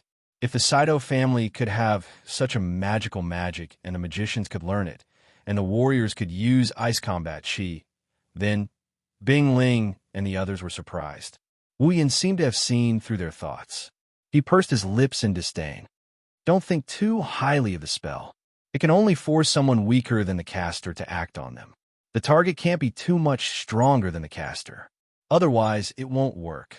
Hearing Wu Yan's nonchalant tone, Bing Ling and the others were shocked. Wu Yan was right. Even so, it's still very powerful. Let's not talk about the fact that the caster is weaker than the caster. If the caster can affect someone who isn't that much stronger than the caster, then the effect is unbelievable. This is a battle between 2 people of the same level. As long as the difference in strength wasn't too great, even the slightest mistake could lead to a complete loss. What was the difference between a spell that could affect the opponent's actions and forcing the opponent into a state of error? And if he couldn't affect those who were much stronger than him, then what did it matter? They were all so much stronger than him. Even without the spell, the caster can't win. That's why Wu Yan said he didn't care about the spell. It doesn't affect the ice spirit and the others. Of course, if they want to obtain it, it depends on whether they have the ability. Let me go. Bing Ling and the others were preoccupied with their own thoughts. Bing Mian's roar woke them up. They looked up and saw black energy surging around Bing Mian as he roared. He continued to struggle, but no matter how hard he struggled, he was unable to move in the slightest. The difference between the peak of the 8th level and the 9th level is too great. Wu Yan's spell isn't something a peak of the 8th level like Bing Mian can break free from. Let me go. Let me go. Bing Mian screamed at the top of his lungs. He looked like a ferocious beast trapped in an invisible cage. No matter how hard he roared, he couldn't break free. Don't waste your energy. With your strength, you won't be able to break free from my spirit language spell. Wu Yan narrowed his eyes and said, "Furthermore, your current strength doesn't even belong to you. I think you should obediently hand over the black light that turned you into this state." Black light? Bing Ling and the others were stunned. Black light. Bing Mian was also stunned. Then, he struggled even harder. You're jealous of my current strength, so you want to steal it? Let me tell you, that's impossible. Hearing this, Wu Yin wasn't angry. Instead, he was happy. Sure enough, it was that black light that turned Bing Mi on into this state. If that's the case, Wu Yan's eyes turned cold as he said indifferently, then you can go to hell. Then, Wu Yan's hand exploded with electricity. Blue and white sparks flashed as he pressed down on Bing Mian's chest. Bing Ling was shocked when he saw that Bing Mian was about to die in Wu Yan's hands. Wait, Wu Yan paused and frowned. What? Do you want to keep this monster alive? Bing Ling's face twisted into an ugly smile. He shook his head bitterly as he looked at the ferocious Bing Mian. Bing Mian was a completely different person from before. Wu Yan, can you let me deal with him? Wu Yan's frown deepened when he heard Bing Ling's words. No matter what, Bing Mian was still his brother. It was reasonable for him to make such a request. With Wu Yan's personality, he couldn't be bothered with a piece of trash that he could forget with a wave of his hand. It wasn't impossible for him to let Bing Ling deal with him. But the problem is, Bing Mian's body must have the black light that caused him and Marcus to become like this and can greatly increase their strength. With that black light on Bing Mian, Wu Yan didn't want to let Bing Ling deal with him, no matter how reasonable it was. After all, that black light was an indescribable existence that could fend off the true ancestor's blood in his body. The fact that the true ancestor's blood in his body reacted to it multiple times proved that the black light was no ordinary thing. Wu Yan couldn't be at ease if he kept something like this. Just as Wu Yan was about to refuse, Bing Mian suddenly screamed in pain. No, no. It was as if something had drilled into Bing Mian's body and stirred it up. He roared in incomparable pain, and in the midst of his roar, the black scales on his body actually began to recede amidst a surge of black gas. What? The sudden change shocked everyone. Before they could react, the scales on Bing Mian's body had completely disappeared, revealing his original skin. Bing Mian's original body and appearance gradually recovered under Bing Ling's pleasantly surprised gaze. But just as Bing Mian was about to fully recover, a black light shot out of Bing Mian's body with lightning speed. Caught off guard, the black light shot into Wu Yan's body. His expression changed drastically. Wu Yan couldn't keep his calm any longer. With a loud shout, all the magic in his body expanded in an attempt to force the black light out of his body. He didn't want to turn into a monster like that. But before Wu Yan could do anything, the blood of the true ancestor in his body suddenly went berserk, like a beast king whose territory had been invaded. It trembled violently. An invisible wave surged out of the blood and collided with the black light that shot into Wu Yan's body. Inside his body, the black light that was about to take over Wu Yan's body felt like it was hit by a heavy hammer. It let out an almost inaudible sound of a bug. Then, as if it had met its natural predator, it retreated back the way it came, leaving Wu Yan's body exposed to the air. It was not until the black light reappeared in his sight that Wu Yan reacted. He quickly reached out and grabbed the black light that was about to shoot into the sky. A soft sound of an insect came from Wu Yan's palm. Wu Yan could clearly feel that something in his palm was struggling. I almost fell into your trap. Wu Yan's face was gloomy. He looked at the black light in his hand and smiled bitterly. Although I don't know what you are and where you came from, but as he spoke, Wu Yan's hand clenched hard. Bang! The black light was directly crushed by Wu Yan. Phew! Wu Yan let out a sigh of relief and laughed softly.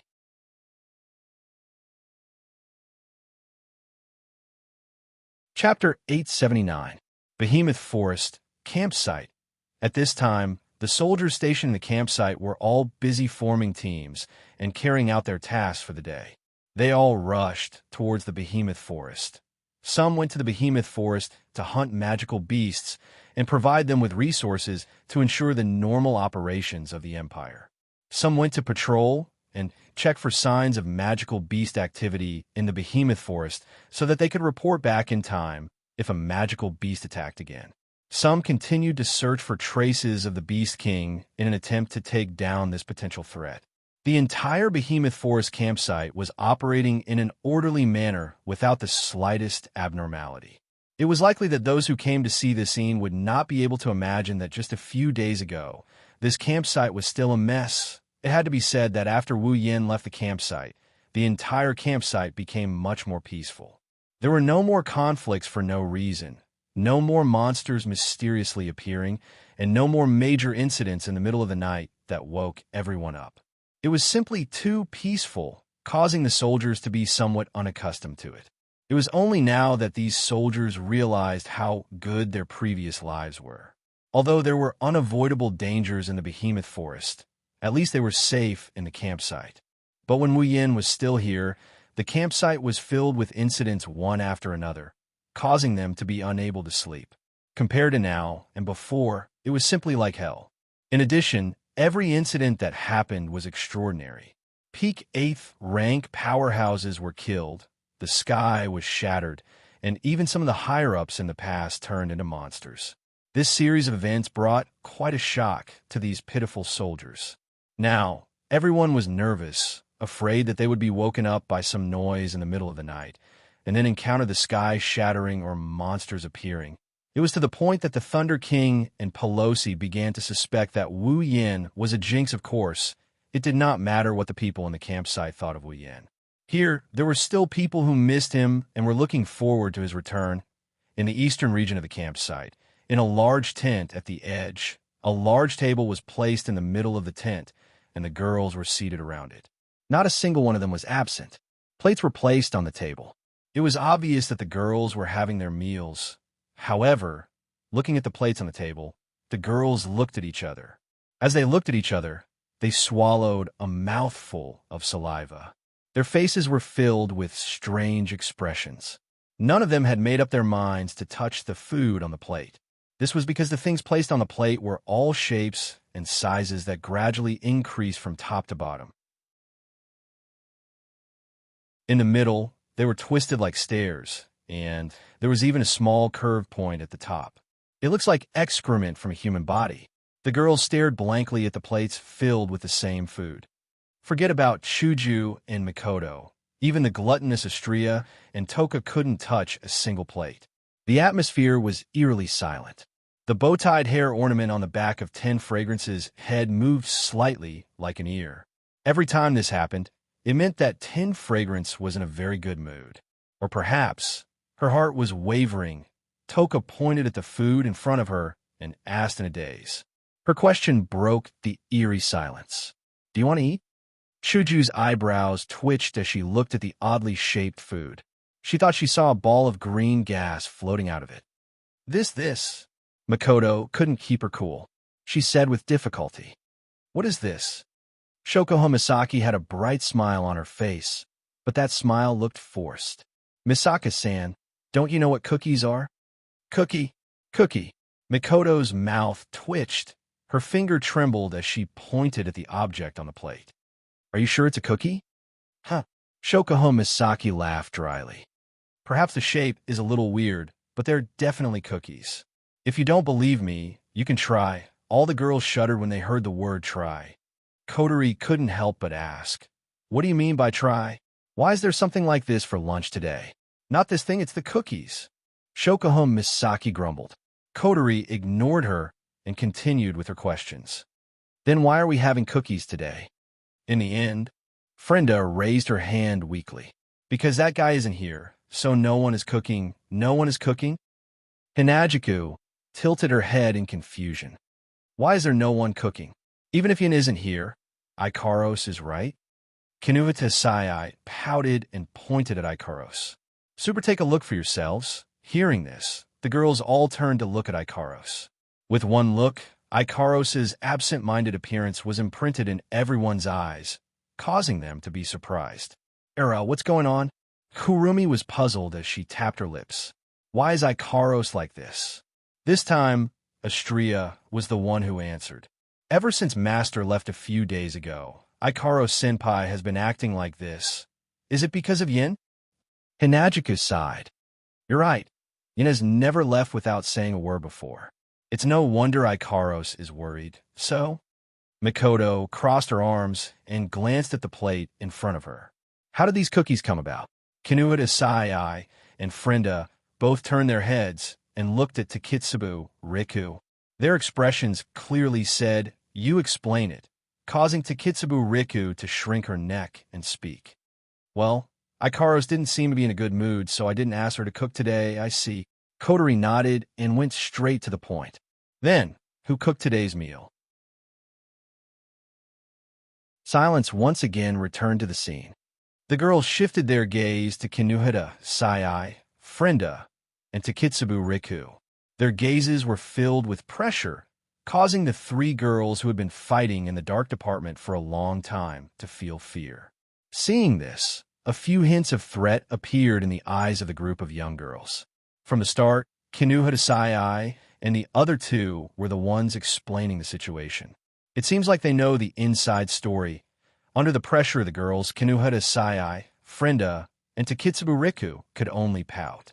They slowly shifted their gaze to Shokuho Misaki, who had an unnatural expression on her face. The girls went silent.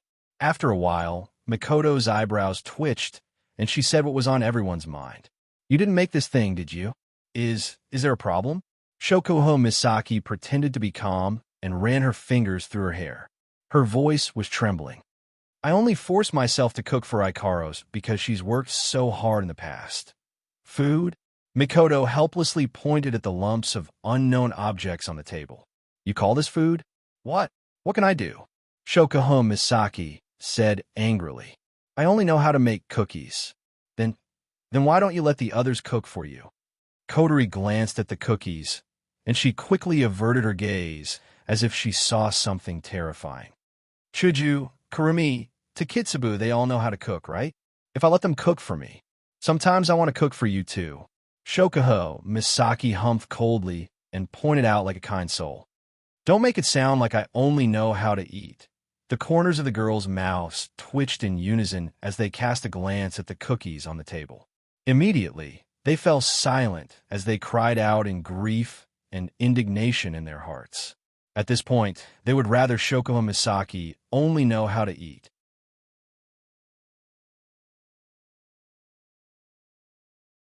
Chapter 880.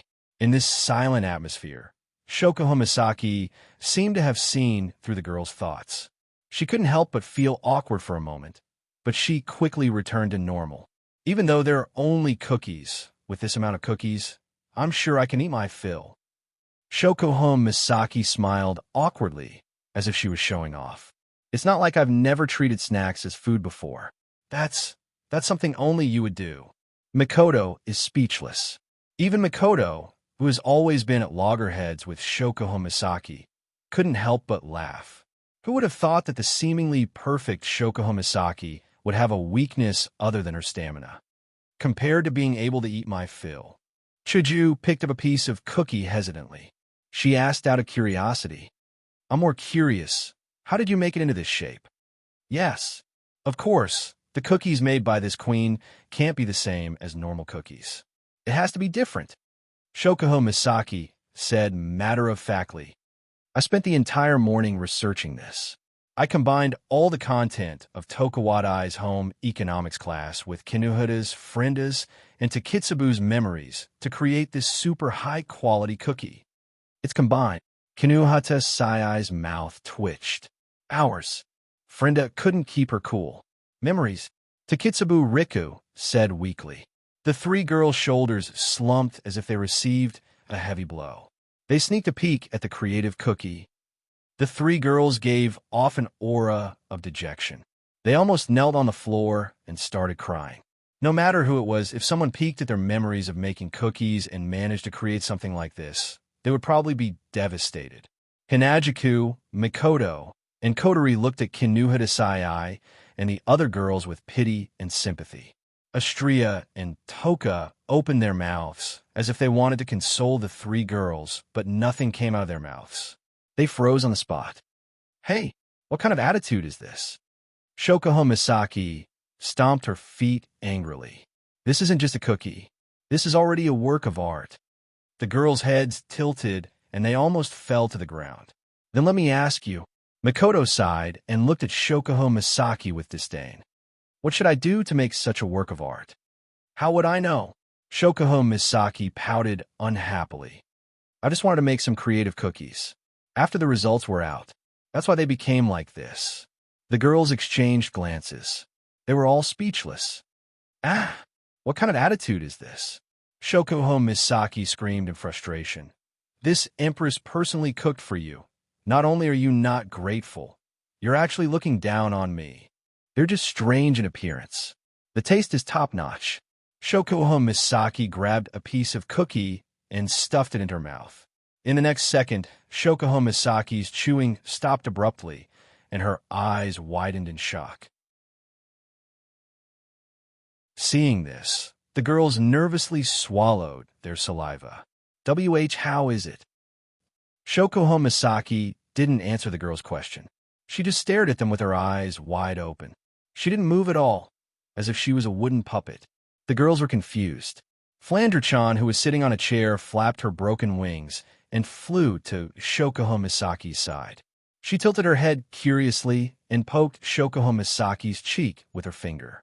Then bam! Shokuho Misaki's body fell to the ground, and her eyes rolled back into her head. She couldn't get up anymore. This time, all the girls widened their eyes and looked at the cookies in their hands. They screamed and threw the cookies away. Shokuho, Kinuhata, Sai, Frenda, and Takitsubu Rika cried out and ran to Shokuho Misaki's side. They fed her water and gave her first aid.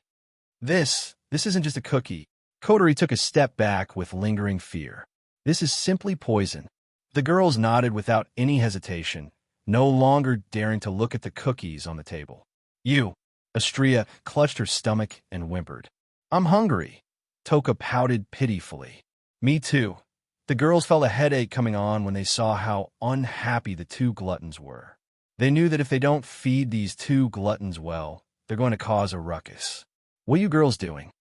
At this moment, a familiar voice rang out from the entrance of the tent. It entered the ears of everyone present, causing the young ladies to be stunned before they were overjoyed. Ikaros's eyes suddenly lit up. Her originally slack pupils constricted, filled with deep longing. Her worries were all put down. Master, Ikaros. Wu Yin, who appeared out of nowhere, smiled at Ikaros. I'm back. Wu Yin saw Shokuho Misaki, who was being treated by Kinuhata, Sai, Frenda, and Takitsubu Riku. His expression changed. What's wrong with Kasaki-chan? Master, Shido, Onii-chan. Before Wu Yin could check out the situation, Astria, Toka, Flandre-chan, and Yoshino pounced on him, and they hung themselves on him one after another. Master, you're finally back. Astria and Toka cried their hearts out. We missed you so much. Ugh, I miss you girls too. Wu Yin patted the two girls on the back. But why do I feel like something's not right? You're finally back. Hinajiku, Mikoto, and Kotori released a sigh of relief. They greeted Wu Yin in a cheerful manner. Welcome back. Wu Yin raised an eyebrow. He had a strange feeling in his heart. I'm glad you girls are welcoming me back. But when did you girls become so gentle? Ma, don't mind it. Chuju patted Wu Yan's shoulder. You just need to know that we've never wished for you to come back so much. Haha, now that you mention it, I'm even more concerned. Wu Yin smiled awkwardly. He pointed at Shokuho Misaki, who was lying on the ground. What's wrong with Kasaki-chan? The girls glanced at Shokuho Misaki and replied calmly. She's fine. She just ate something wrong. Something wrong? Wu Yin found it harder and harder to understand the girl's thoughts. Did I miss something? Well, don't mind her. She's reaping what she sowed. Mikoto waved her hand casually. Her face was a little anxious. All right, Yin, you haven't eaten yet, right? Not yet. That's great. Mikoto clapped her hands. Then hurry up and prepare dinner. Wu Yin was speechless. I thought you girls wanted to cook dinner for me, but it turns out you want me to cook dinner.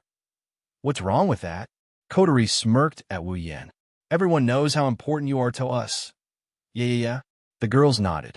Yin, we can't live without you anymore. Why don't I feel happy at all? Wu Yin pursed his lips and rubbed his forehead. He looked at Kurumi, who was closest to him. I say, what's wrong with him? Kurumi tilted her head. Her slender fingers tapped on her cheeks as if she was thinking. She smiled and her eyes turned into crescents. They just realized the importance of food. Huh? Wu Yin scratched his head in confusion.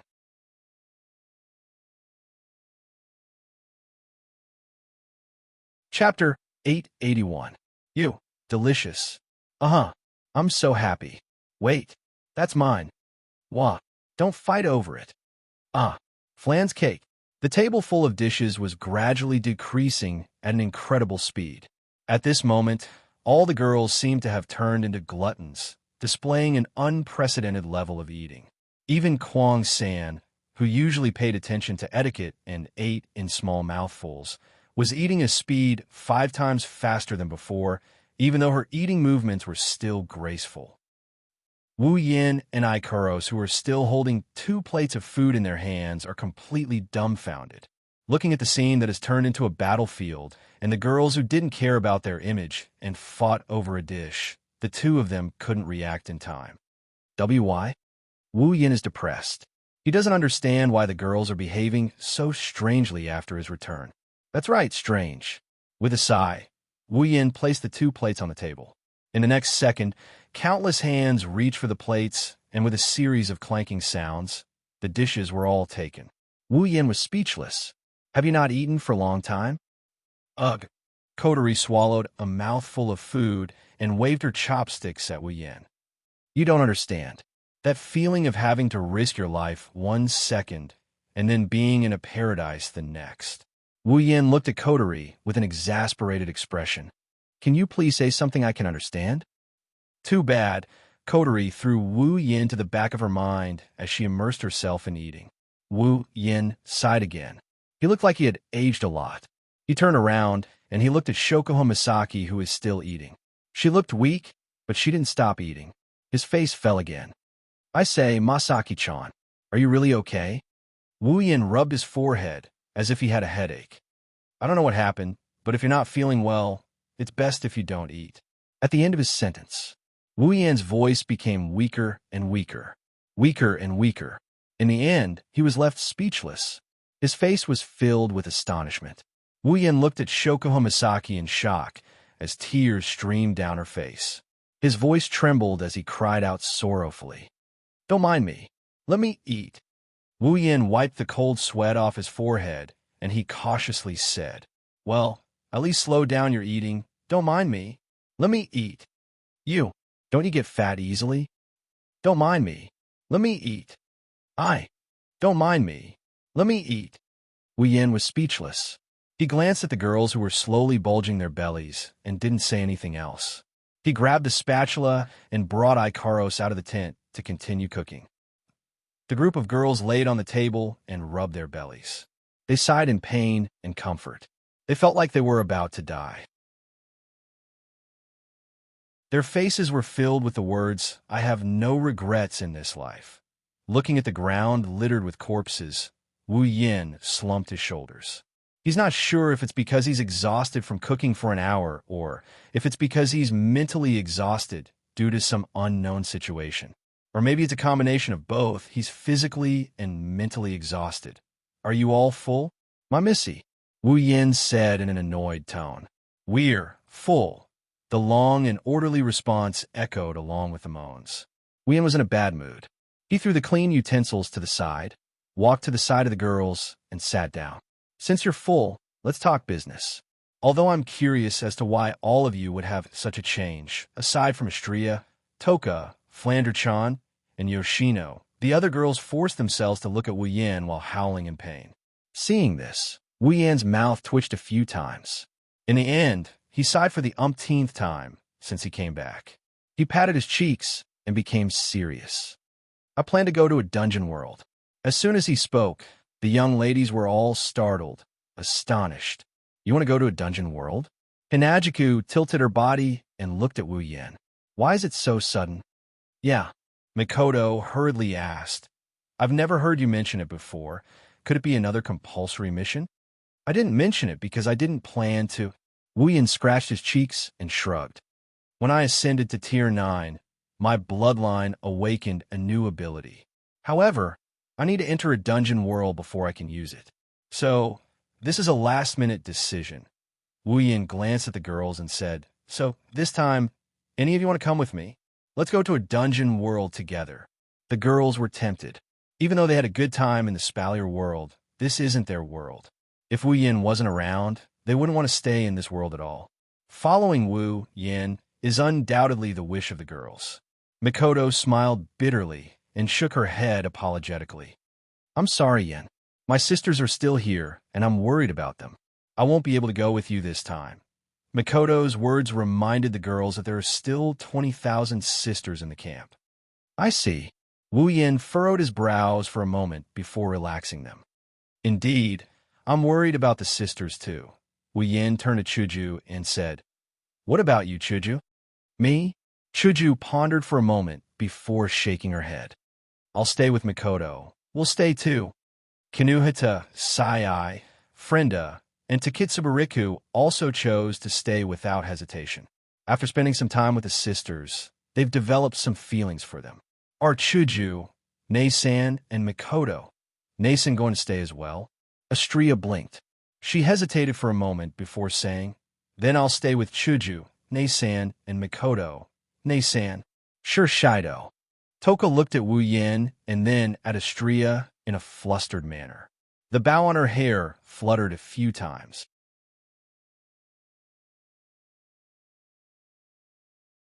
In the end, she humphed and waved her hand reluctantly. "Ugh, I want to stay with Astria too." Wu Yin nodded helplessly. He turned to Flanderchan and Yono. The two little girls didn't notice Wu Yan's gaze. They were still fooling around with each other. It's obvious they didn't hear Wu Yan's words. Wu Yin shook his head and looked at Shokuho Misaki. Shokuho Misaki noticed Wu Yan's gaze, and she combed her hair. "I'll stay. I'll take care of the sisters while you guys are in the dungeon. Otherwise, I won't be able to travel with you in the future. Oh, by the way, Ikaros should stay too." Shokuho Misaki tapped her cheeks. "Ikaros's computing ability will be of great help to us." Wu Yin pursed his lips. He looked at Kotori and Kurumi, who haven't said anything yet. "Even though I'd like to go without Susama." Kurumi shook her head and glanced at Shokuho Misaki. "But I'd like to see how Shokuho-san is going to solve the sister's problem."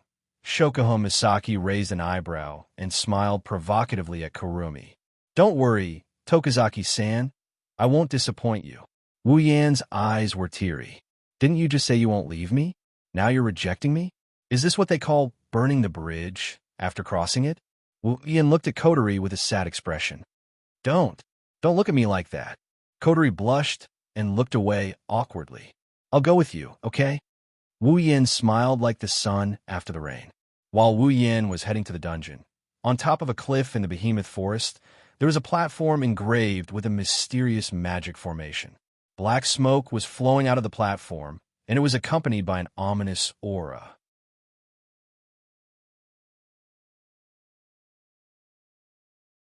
Chapter 882.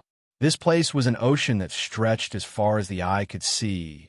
The blue color that was deeper than the sky rippled as the waves surged. The sparkling reflection of the arc light seemed to contain a high temperature that could burn a human body. As it swam, it emitted heat that was visible to the naked eye. The sunlight poured down and shone on this boundless ocean as if it wanted to evaporate it. The heat had already caused the air to distort, causing the surrounding temperature to rise to a frightening level. Occasionally, ships of various sizes would enter and exit this scorching hot sea, wandering back and forth. Under the assault of the hot wind and the response of the steam whistle, they would unswervingly move in a certain direction. There were also some large fishing boats that swam aimlessly here, casting down heavy fishing nets to catch fish. However, in this kind of weather, even if they saw fishing boats, there would be many people who would doubt whether there was any harvest or not. Did the fish die from the heat? In the middle of this boundless ocean, there was an island. No, to be more precise, it's called an island. It's more like a city floating on the surface of the sea. Itagami Island. That's the name of this island, or more accurately, the city. Of course, if someone thinks this is an ordinary island, they would be sorely mistaken. On the surface, this island looks like a city, but in reality, it's a man-made island. It's made of resin, metal, organic matter, and other materials. With the help of magic, it's a man-made island floating in the Pacific Ocean. It's called an island. However, on this island, there are more than 560,000 people living here. It's a very special place, because other than being called Itagami Island, it has another name. Demon Special District. It's a man-made area created to protect the endangered demon race and research their body structure and abilities. It's a city where humans and monsters can coexist. On this island, most of the residents are researchers and their family members. There are also people with special abilities who have been recognized by the city. Of course, on this island, the most important thing isn't humans. It's the demon race that is used as research subjects. Beastmen, fairies, half-demons, artificial life forms, vampires, these races that only exist in fantasy can be found here. And they were collectively known as the devil race. However, these species that only existed in legends were not in a good situation here. Now, the destruction of the natural world and the battle between humans had caused the number of demons to decrease greatly. It was to the point where they were on the brink of extinction. That's why humans allowed the demons to stay on this island and protect them. In return, the demon's body structure and special abilities must be analyzed and studied by humans. Itagami Island. It was an artificial city built for this very purpose. Because of this, the demons were granted the right to move around Itagami City openly. They were allowed to study, work, and live like humans. It wasn't strange for them to live together with humans. Because of this, the citizens of Itagami City recognized their right to live like humans. The demons who lived normally were known as the registered demons. Even though Itagami City was a city where both humans and monsters coexisted, not every street was filled with beastly beastmen or vampires bearing their fangs. Almost all demons had the ability to morph into human form. Usually, their appearance was exactly the same as that of a human. It was also very easy to identify demons. All the demons would be equipped with a wristband with a restriction ability or alarm function, which was similar to the universal ID card of demons. They could distinguish humans from demons through this wristband. However, only those demons who had been recognized and wore this wristband could explain themselves. Those demons who didn't have any ID card didn't have such a wristband. Fortunately, Itagami Island is a special city for the demon race. Normally, it doesn't accept visitors from companies, research institutions, or family members. The main business of the island isn't sightseeing either. Therefore, the security check to enter the island is quite strict. Normal tourists can't enter. Also, due to the warm current, the temperature here fluctuates slowly. Even during winter, the average temperature can reach above 20 degrees Celsius. Plus, Itagami City is located in the tropics, so it's like summer all year round. On this hot and humid island, the body temperature was higher than what was shown on the thermometer. In a sense, the wind that was heated by the sea in midsummer was even stronger than the hot wind in the desert. Such an environment was extremely cruel for ordinary humans. Therefore, not many people would want to come here for sightseeing. After all, from another point of view, this place could be considered as the entrance to a huge laboratory. Therefore, demons that haven't landed on Itagami Island would never appear on the island. Unless they don't use their powers for the rest of their lives, they would be arrested the moment they are detected for their demonic energy. Of course, there were exceptions for those with special backgrounds. For example, the existence known as the strongest vampire in this world, the fourth true ancestor, was such a case.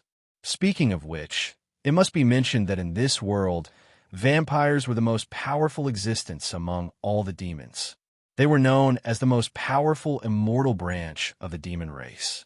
Their resilience and physical abilities were far superior to that of ordinary humans. They could eat ordinary food like humans and could also replenish their magic power by sucking blood. Naturally, they also had the general urge to suck blood like vampires. However, the blood-sucking impulses of the vampires here were not triggered for no reason, but because of sexual impulses. As for the reason why vampires are known as the strongest demons, it is because they have a trump card: vassal beasts. Only vampires can truly control vassals. They pay the price of their life force to summon vassals from another world. Even the weakest of them was more powerful than any new fighter jets or tanks. Some of the more powerful familiars could even easily destroy the terrain. The most powerful familiars possessed the terrifying power of natural disasters. It would be more than enough to destroy an empire. Vassal beasts were the greatest proof of vampires' power among the demons. Compared to vassal beasts, vampires are considered to be the weakest among the demons. After all, even though vampires are known as immortal, they aren't completely immortal. The reason they're known as immortal is because their lifespans are so long that no one has ever seen them die of old age. If a human child were to use the weakest vassal beast, it wouldn't take long for the child to die from exhaustion. Vampires, on the other hand, were able to freely use vassal beasts. Under such circumstances, no one would be able to witness the end of a vampire's lifespan. One can only imagine how long a vampire's lifespan is. Furthermore, vampires have a brain that can control magic and a heart that controls blood circulation. These are the vampire's fatal weaknesses. If these two parts are seriously damaged, no matter how strong a vampire is, they will die. The only ones who can truly achieve immortality are the gods who have never existed, and the pinnacle of vampires, the primogenitor. The first primogenitor, the forgotten warlord. The second primogenitor, the eye of extinction. The third primogenitor, the chaos empress. And the fourth primogenitor, who only existed in legends, but was recently confirmed to be living in Itagami City. These were the four strongest true patriarchs in the world at the moment. At least, that's how it looks on the surface. But now, in Itagami City, which is about to experience chaos due to the presence of the fourth primogenitor, another primogenitor from another world has arrived with his partner. Unknown to the world's major powers, the fourth primogenitor has arrived.